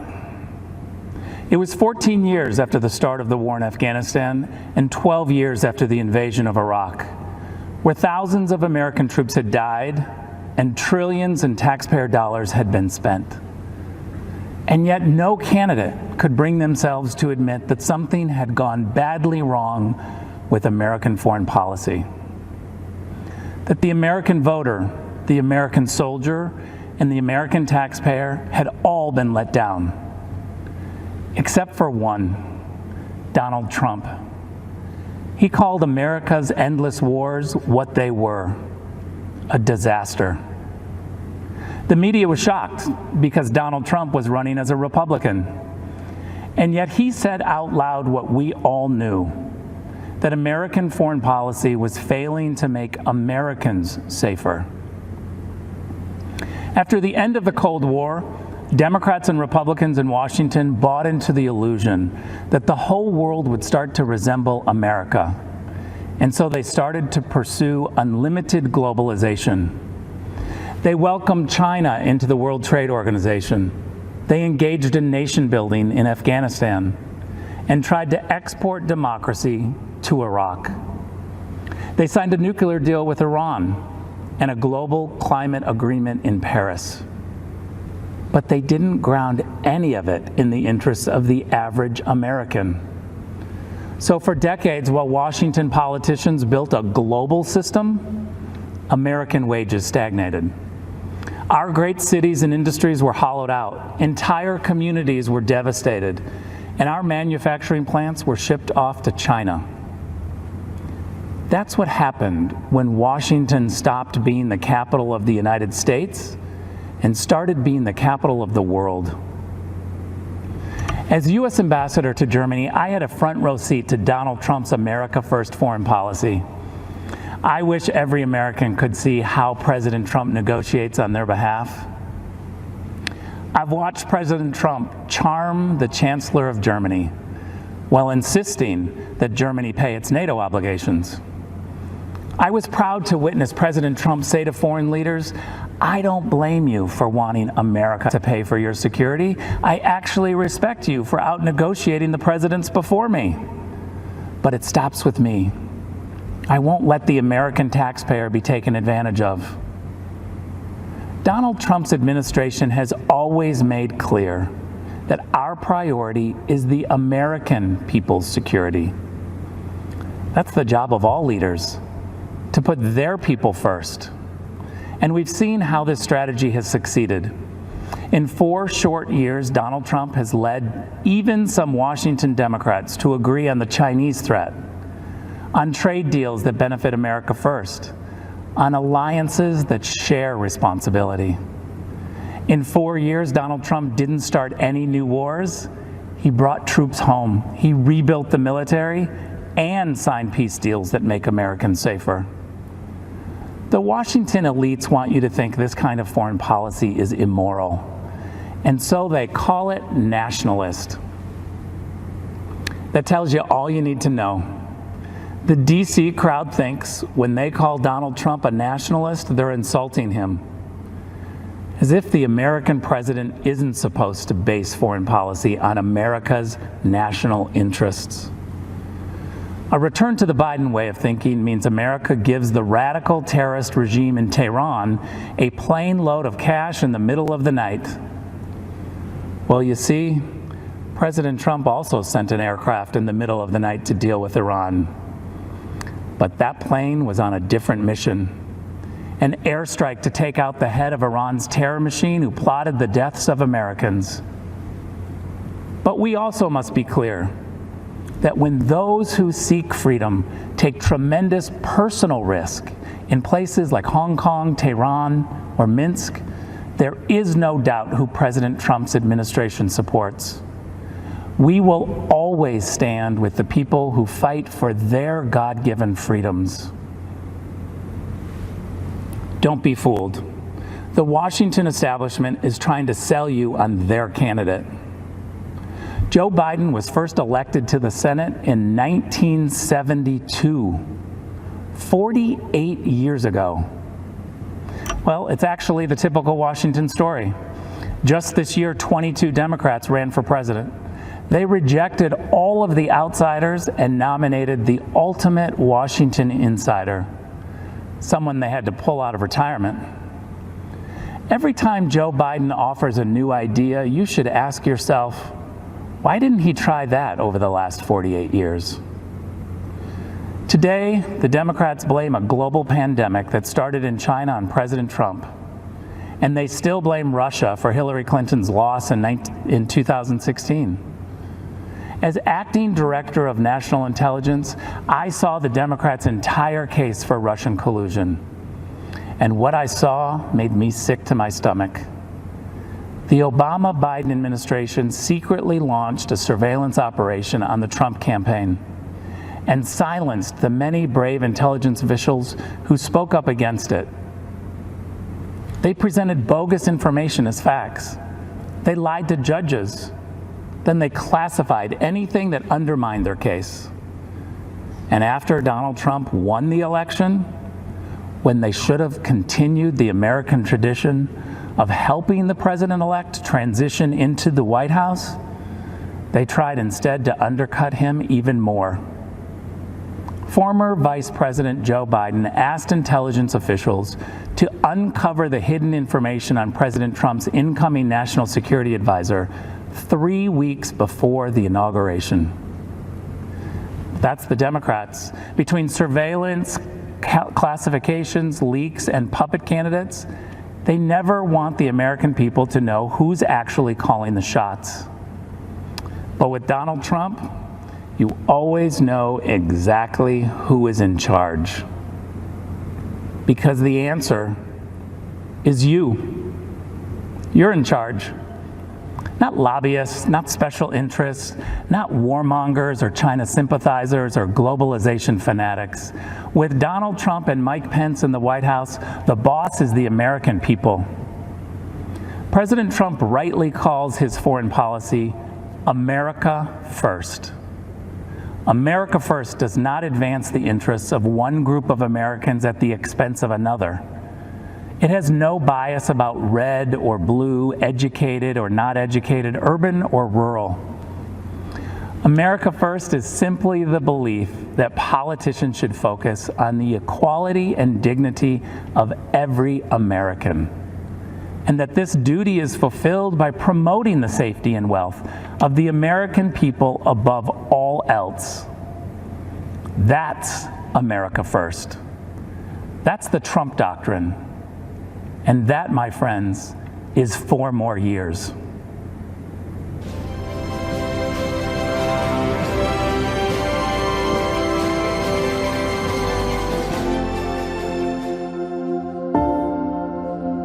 By dawn's early light, millions of Americans give thanks for this land, our liberties, and those who defend it. That same pride inspired the words of our national anthem, penned here as the smoke of battle lifted over 2 centuries ago. When those American soldiers bravely fought and died, repelling the British onslaught, they did so not only for our people, which that flag represented, but for our principles, for which the flag stood, our God-given freedoms, the right to life, liberty, and the pursuit of happiness, equality under the law, government by the people. These are the threads that bind us together as Americans, for we are not a nation born of blood, but of belief. And even though that old flag has sometimes been battered and beaten, faded and forgotten, fired upon and set ablaze, there are heroes throughout our history who have picked up those tattered strands, mended them, and raised our flag anew. Just as the soldiers at Fort McHenry fought in defense of the beliefs that bind us today, there are new leaders who have devoted their life to do the same.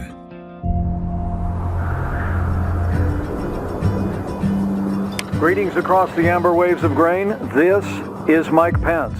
Across Indiana highways and homes, his voice warmly welcomed Hoosiers each morning. Mike Pence filled the radio waves with conservative commentary, guarding our American ideals.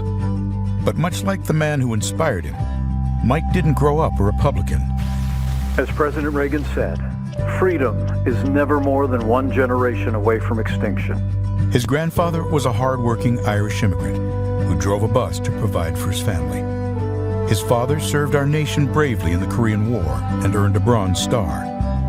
Mike was the 3rd of 6 children, raised here in Columbus, Indiana, with a cornfield in his backyard.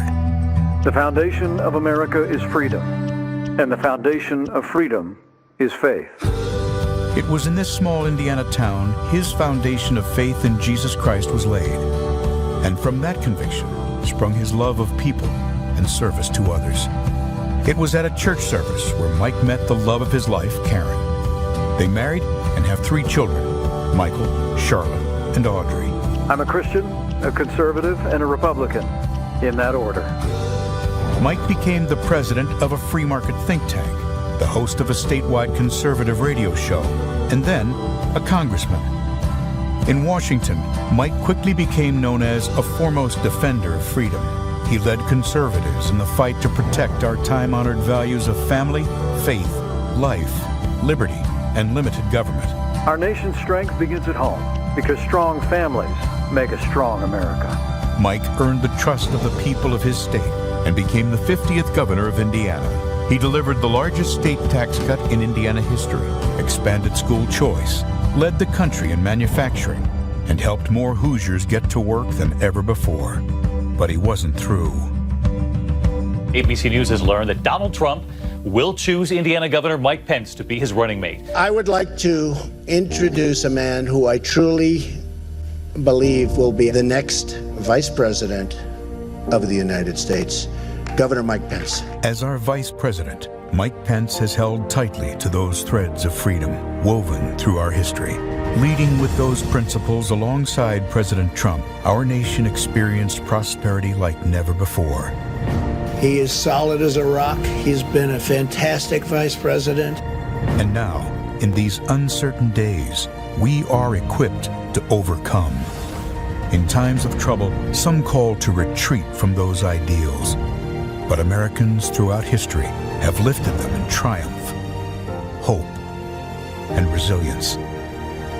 Mike Pence knows those stars and stripes do not merely represent who we are, but more importantly, what we can be. As the sun rises again on America, we lift our eyes to those lofty truths, to guide our country and every one of us to greater heights.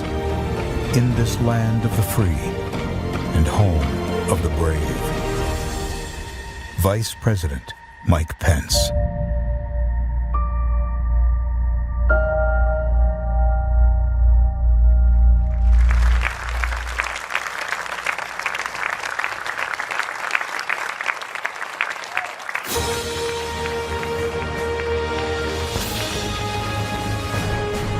Please welcome the Vice President of the United States, Mike Pence, accompanied by the Second Lady, Mrs. Karen Pence.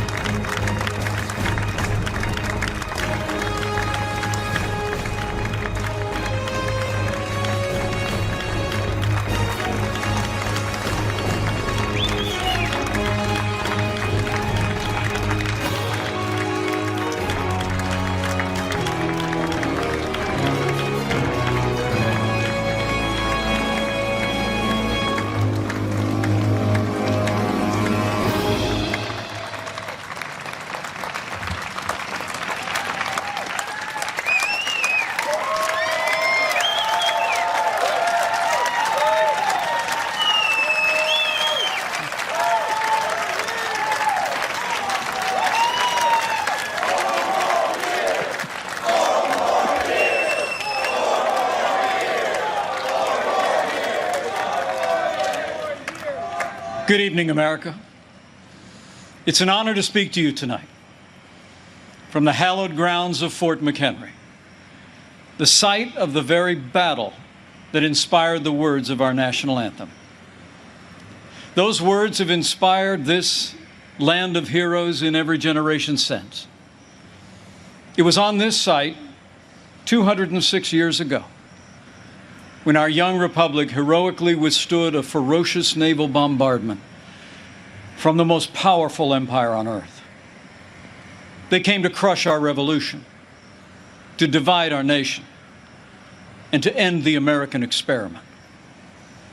The heroes who held this fort took their stand for life, liberty, freedom, and the American flag.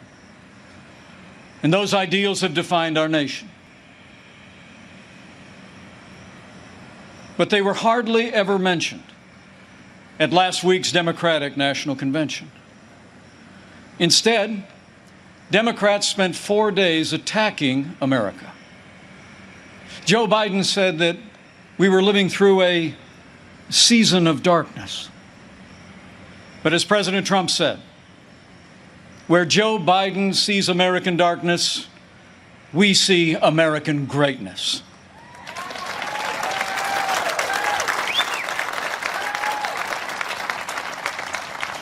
In these challenging times, our country needs a president who believes in America, who believes in the boundless capacity of the American people to meet any challenge, defeat any foe, and defend the freedoms we hold dear.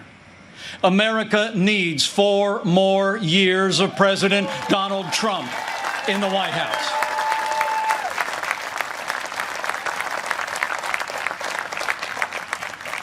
Before I go further, allow me to say a word to the families and communities in the path of Hurricane Laura. Our prayers are with you tonight, and our administration is working closely with authorities in the states that will be impacted. FEMA has mobilized resources and supplies for those in harm's way. This is a serious storm, and we urge all those in the affected areas to heed state and local authorities. Stay safe, and know that we'll be with you every step of the way to support, rescue, respond, and recover in the days and weeks ahead. That's what Americans do.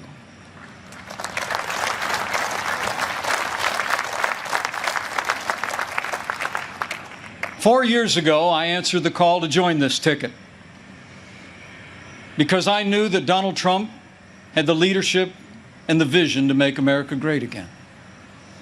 And for the last 4 years, I've watched this president endure unrelenting attacks, but get up every day and fight to keep the promises that he made to the American people. So with gratitude for the confidence President Donald Trump has placed in me, the support of our Republican Party, and the grace of God, I humbly accept your nomination to run and serve as Vice President of the United States.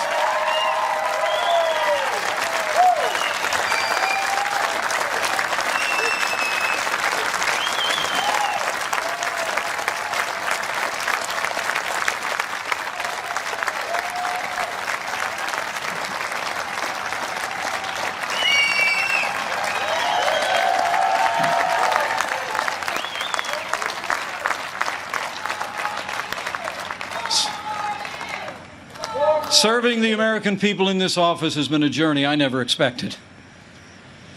It's a journey that would not have been possible without the support of my family, beginning with my wonderful wife, Karen.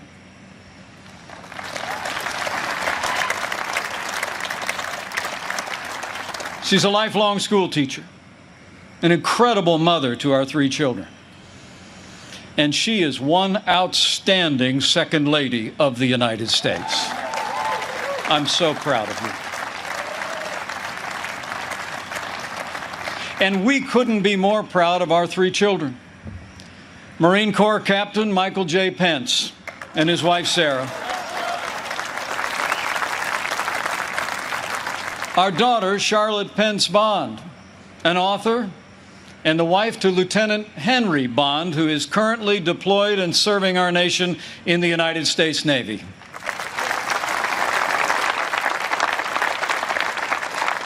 And our youngest, a recent law school grad, our daughter Audrey, and her fiancé, who, like so many other Americans, had to delay their wedding this summer. But we can't wait for Dan to be a part of our family.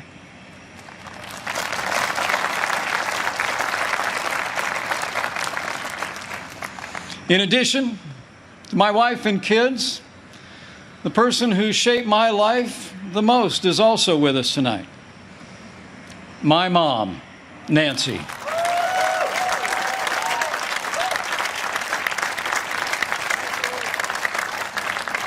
She is the daughter of an Irish immigrant, 87 years young, And Mom follows politics very closely. And the truth be told, sometimes I think I'm actually her second favorite candidate on the Trump-Pence ticket. Thank you, Mom. I love you. Over the past 4 years, I've had the privilege to work closely with our president. I've seen him when the cameras are off. Americans see President Trump in lots of different ways. But there's no doubt how President Trump sees America. He sees America for what it is. A nation that has done more good in this world than any other. A nation that deserves far more gratitude than grievance. And if you want a president who falls silent when our heritage is demeaned or insulted, he's not your man.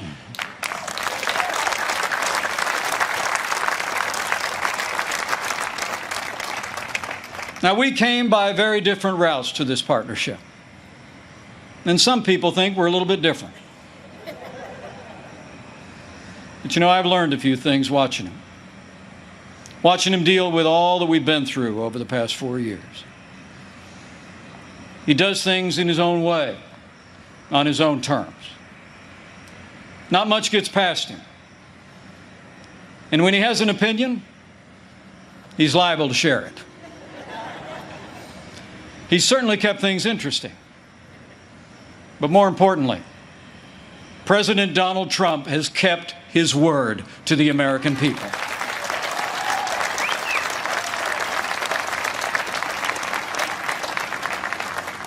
In a city known for talkers, President Trump is a doer. And few presidents have brought more independence, energy, or determination to that office. 4 years ago, we inherited a military hollowed out by devastating budget cuts, an economy struggling to break out of the slowest recovery since the Great Depression. ISIS controlled a land mass twice the size of Pennsylvania, and we witnessed a steady assault on our most cherished values, freedom of religion and the right to life. That's when President Donald Trump stepped in. And from day one, he kept his word. We rebuilt our military.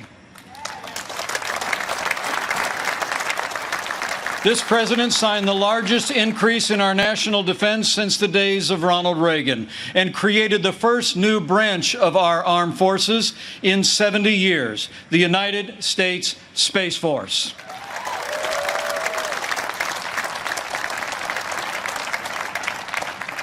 And with that renewed energy, we also returned American astronauts to space on an American rocket for the first time in nearly 10 years.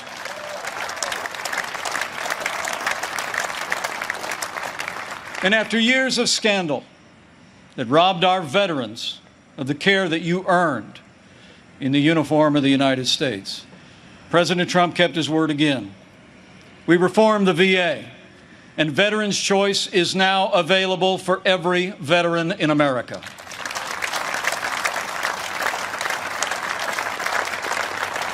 Our armed forces and our veterans fill this land of heroes. And many join us tonight in this historic fort. Tonight we have among us 4 recipients of the Medal of Honor.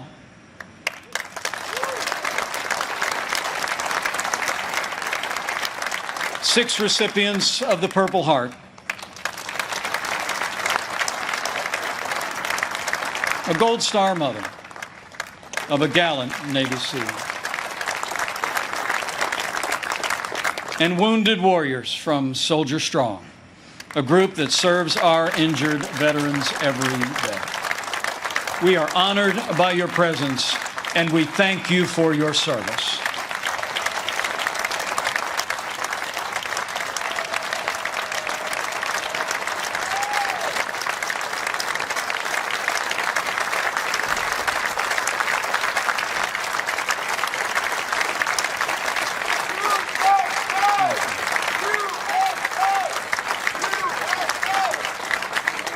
With heroes just like these, we defend this nation every day. And under this commander-in-chief, we've taken the fight to radical Islamic terrorists on our terms, on their soil. Last year, American armed forces took the last inch of ISIS territory, crushed their caliphate, and took down their leader without one American casualty. And I was there when President Trump gave the order to take out the world's most dangerous terrorist. Iran's top general will never harm another American because Qasem Soleimani is gone.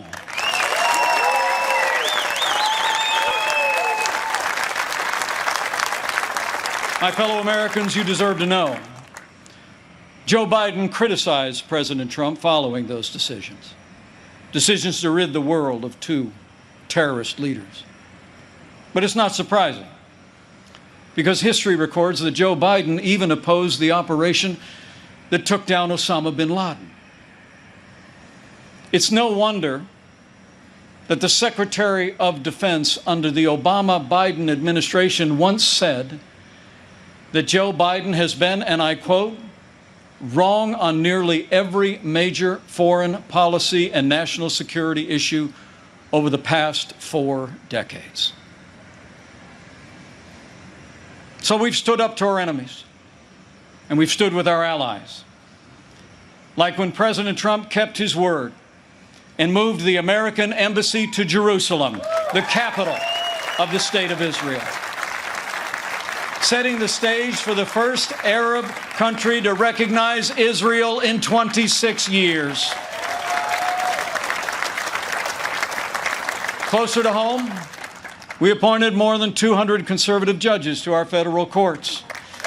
We supported the right to life and all the God-given liberties enshrined in our Constitution, including the Second Amendment right to keep and bear arms. And when it came to the economy, President Trump kept his word and then some. We passed the largest tax cut and reform in American history.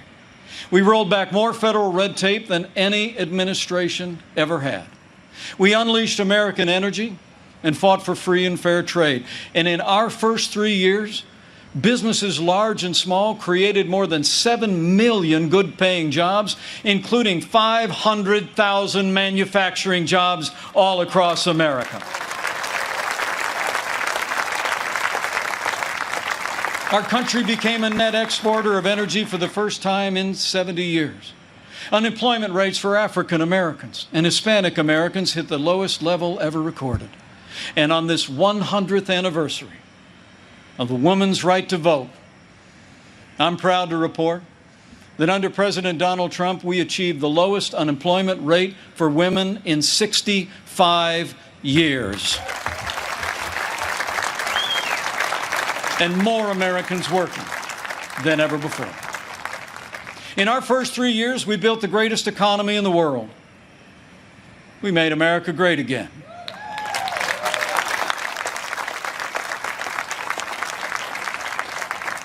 And then the coronavirus struck from China.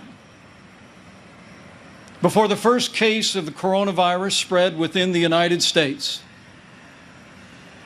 the President took unprecedented action and suspended all travel from China, the second largest economy in the world.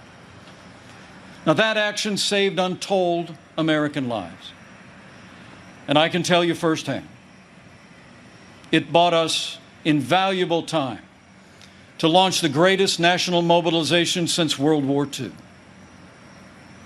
President Trump marshaled the full resources of our federal government from the outset. He directed us to forge a seamless partnership with governors across America in both political parties. We partnered with private industry to reinvent testing and produce supplies that were distributed to hospitals around the land. Today, we're conducting more than 800,000 tests a day, and we have coordinated the delivery of billions of pieces of personal protective equipment for our amazing doctors, nurses, and healthcare workers.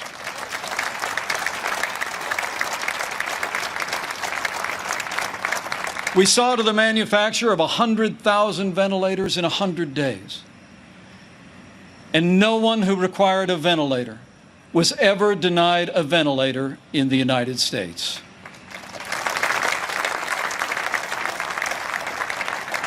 We built hospitals, surged military medical personnel, and enacted an economic rescue package that saved 50 million American jobs. As we speak, we're developing a growing number of treatments known as therapeutics, including convalescent plasma, that are saving lives all across America. Now, last week, Joe Biden said that no miracle is coming. Well, what Joe doesn't seem to understand is that America is a nation of miracles. And I'm proud to report that we're on track to have the world's first safe, effective coronavirus vaccine by the end of this year.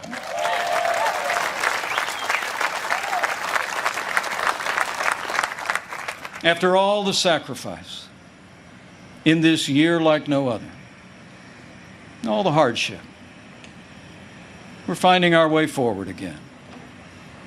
But tonight,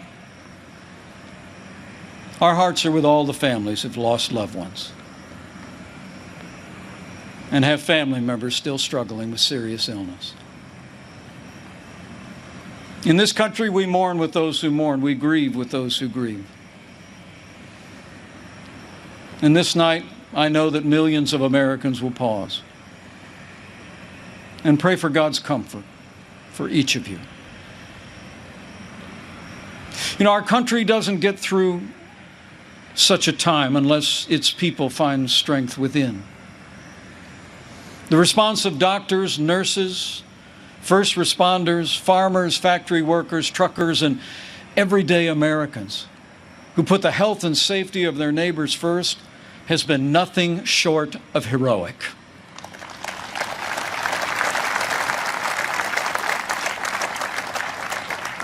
Veronica Sayez put on her scrubs every day. Day in and day out, went to work in one of New York City's busiest hospitals. She stayed on the job, put in the long hours until it was done, and then got back in her neighborhood and helped neighbors and friends struggling. Her brother William is a New York City firefighter. And they're both emblematic of heroes all across this country. They're with us tonight. And I say to them and to all of you, you have earned the admiration of the American people, and we will always be grateful for your service and care.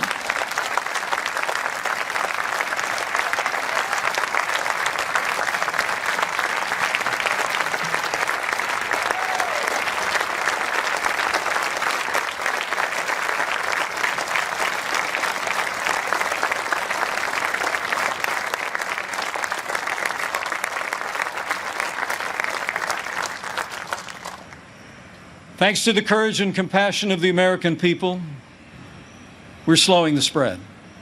We're protecting the vulnerable. And we're saving lives.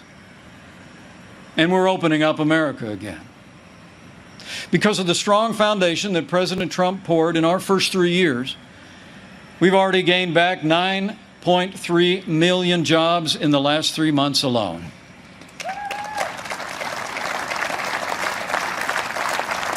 And we're not just opening up America again. We're opening up America's schools.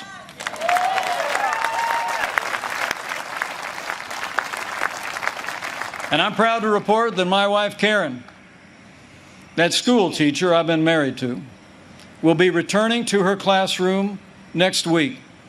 And so to all of our heroic teachers and faculty and staff, thank you for being there for our kids. We're going to stay with you every step of the way.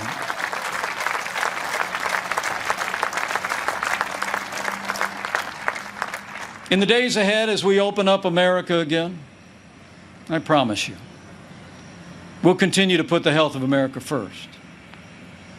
And as we work to bring this economy back, we all have a role to play, and we all have a choice to make. On November 3rd, you need to ask yourself, who do you trust to rebuild this economy? A career politician who presided over the slowest economic recovery since the Great Depression? Or a proven leader who created the greatest economy in the world? The choice is clear. To bring America all the way back, we need 4 more years of President Donald Trump in the White House.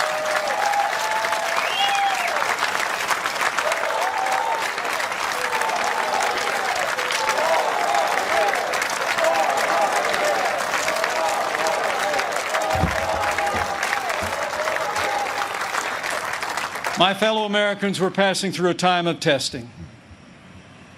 But in the midst of this global pandemic, just as our nation had begun to recover, we've seen violence and chaos in the streets of our major cities.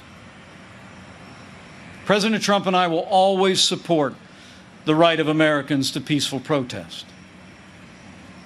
But rioting and looting is not peaceful protest.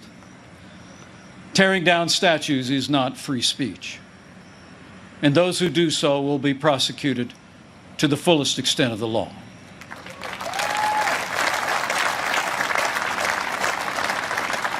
Last week, Joe Biden didn't say one word about the violence and chaos engulfing cities across this country.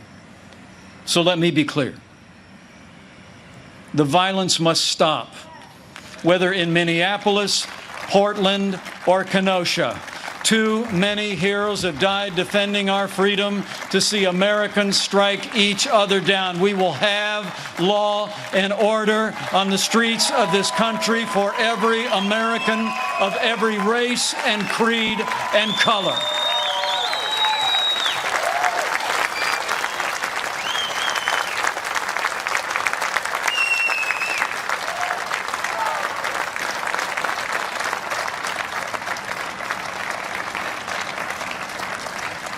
President Trump and I know that the men and women that put on the uniform of law enforcement are the best of us. Every day, when they walk out that door, they consider our lives more important than their own. People like Dave Patrick Underwood, an officer in the Department of Homeland Security's Federal Protective Service, who was shot and killed during the riots in Oakland, California. Dave's heroism is emblematic of the heroes that serve in blue every day. And we're privileged tonight to be joined by his sister, Angela. Angela, we say to you, we grieve with your family. And America will never forget or fail to honor Officer Dave Patrick Underwood.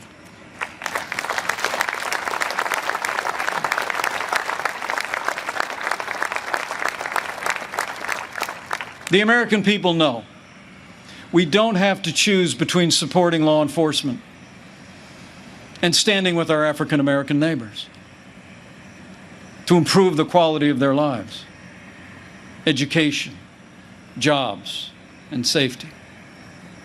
And from the first days of this administration, we've done both. And we will keep supporting law enforcement and keep supporting our African American and minority communities across this land for 4 more years.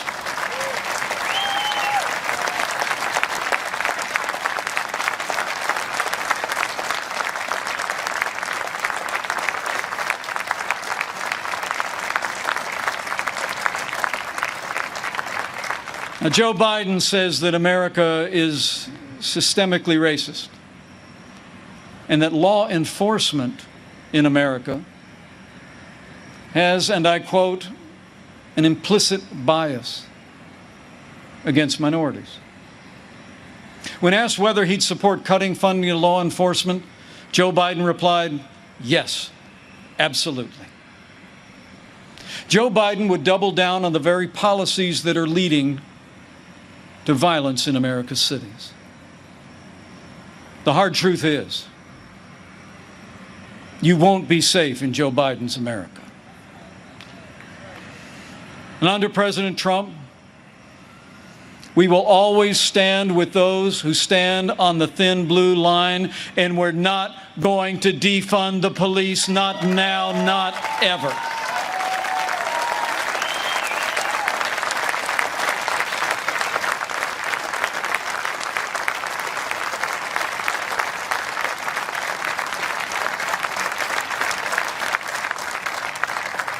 My fellow Americans, we're passing through a time of testing, but soon we will come to a time for choosing. Joe Biden has referred to himself as a transition candidate, and many were asking, transition to what? But last week, Democrats didn't talk very much about their agenda. And if I were them, I wouldn't either.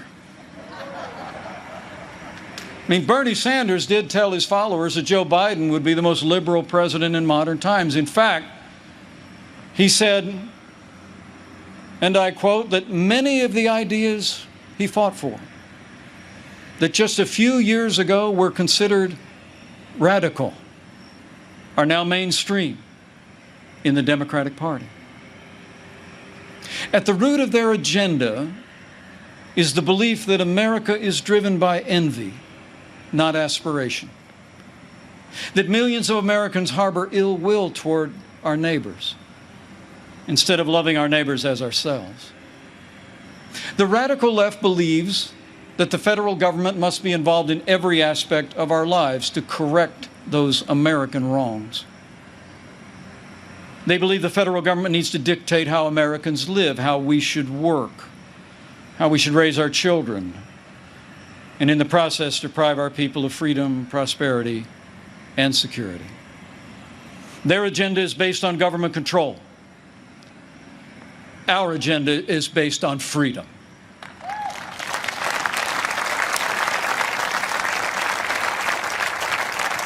Where President Trump cut taxes, Joe Biden wants to raise taxes by nearly $4 trillion. Where this president achieved energy independence for the United States, Joe Biden would abolish fossil fuels, end fracking, and impose a regime of climate change regulations that would drastically increase the cost of living for working families. Where we fought for free and fair trade, and this president stood up to China and ended the era of economic surrender, Joe Biden has been a cheerleader for communist China. He wants to repeal all the tariffs that are leveling the playing field for American workers. And he actually criticized President Trump for suspending all travel to China at the outset of this pandemic. Joe Biden is for open borders, sanctuary cities, free lawyers and health care for illegal immigrants. And President Trump, he secured our border and built nearly 300 miles of that border wall. Joe Biden wants to end school choice. And President Trump believes that every parent should have the right to choose where their children go to school, regardless of their income or area code. President Trump has stood without apology for the sanctity of human life every day of this administration. Joe Biden, he supports taxpayer funding of abortion right up to the moment of birth.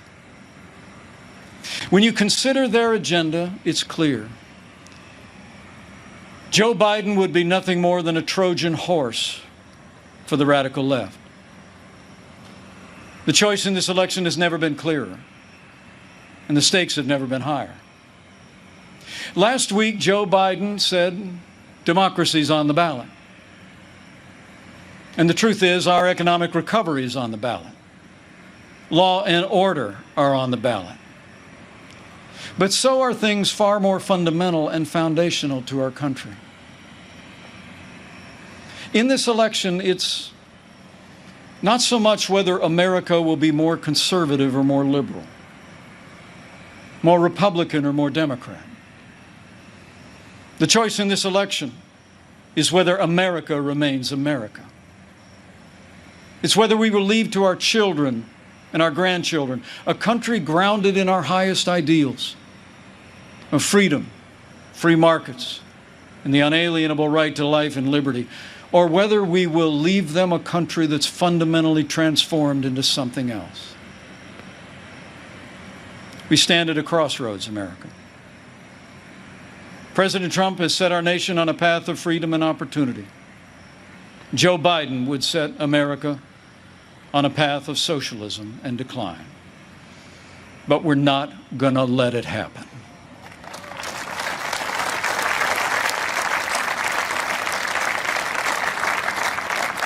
President Donald Trump believes in America and in the goodness of the American people, the boundless potential of every American to live out their dreams in freedom. And every day, President Trump has been fighting to protect the promise of America. Every day, our president has been fighting to expand the reach of the American dream. And every day, President Donald Trump has been fighting for you. And now it's our turn to fight for him.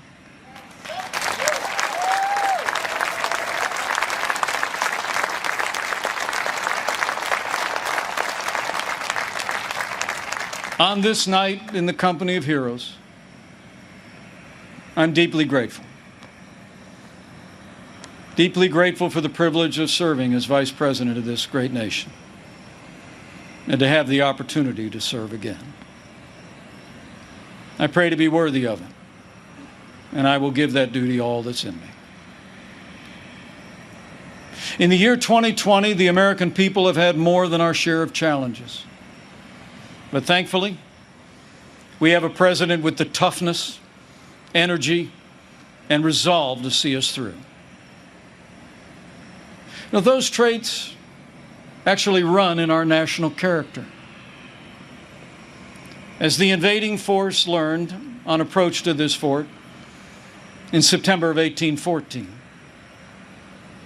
against fierce and sustained bombardment, our young country was defended by heroes, not so different from those who are with us tonight. The enemy was counting on them to quit, but they never did. Fort McHenry held, and when morning came, our flag was still here.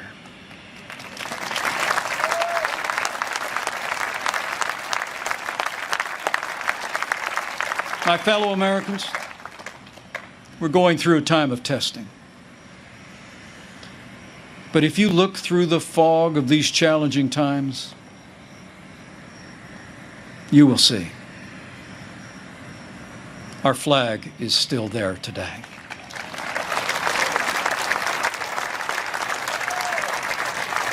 That star-spangled banner still waves over the land of the free and the home of the brave.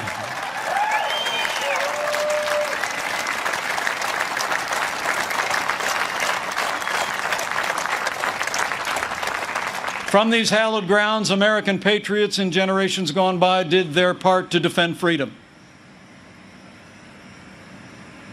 Now it's our turn. So let's run the race marked out for us. Let's fix our eyes on Old Glory and all she represents.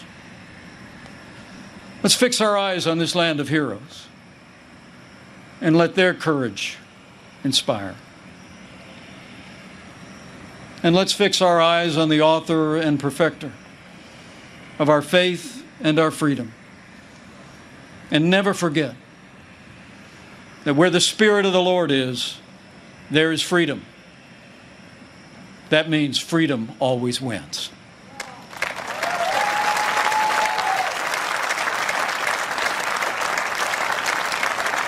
My fellow Americans, thank you for the honor of addressing you tonight and the opportunity to run and serve again as your Vice President.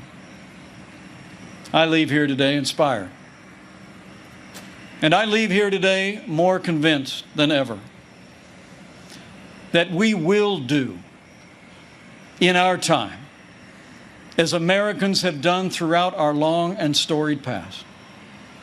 We will defend our freedom and our way of life.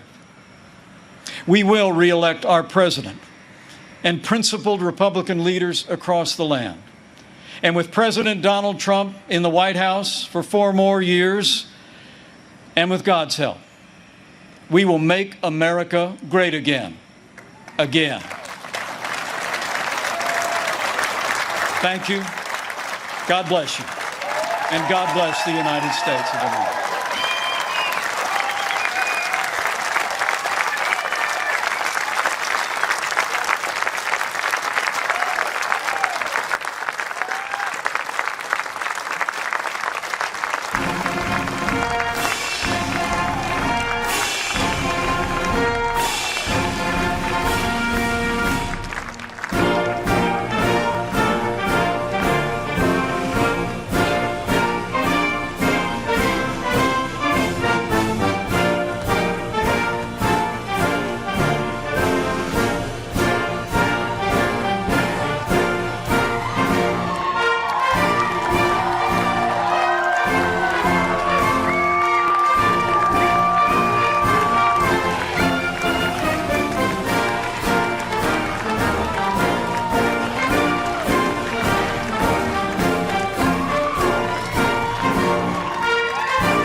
Here to perform our national anthem, please welcome country music superstar Trace Atkins.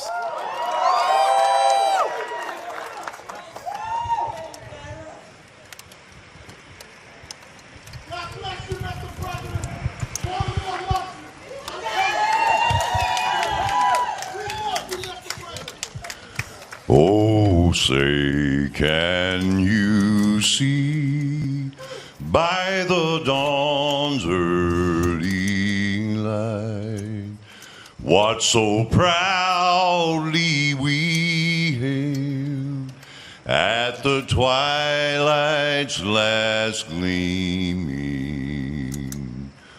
whose broad stripes and bright stars through the perilous fight o'er the ramparts we watched were so gallantly streaming, and the rocket's red glare, the bombs bursting in air, gave proof through the night that our flag was still there. Oh, say does that star-spangled banner yet wave o'er the land of the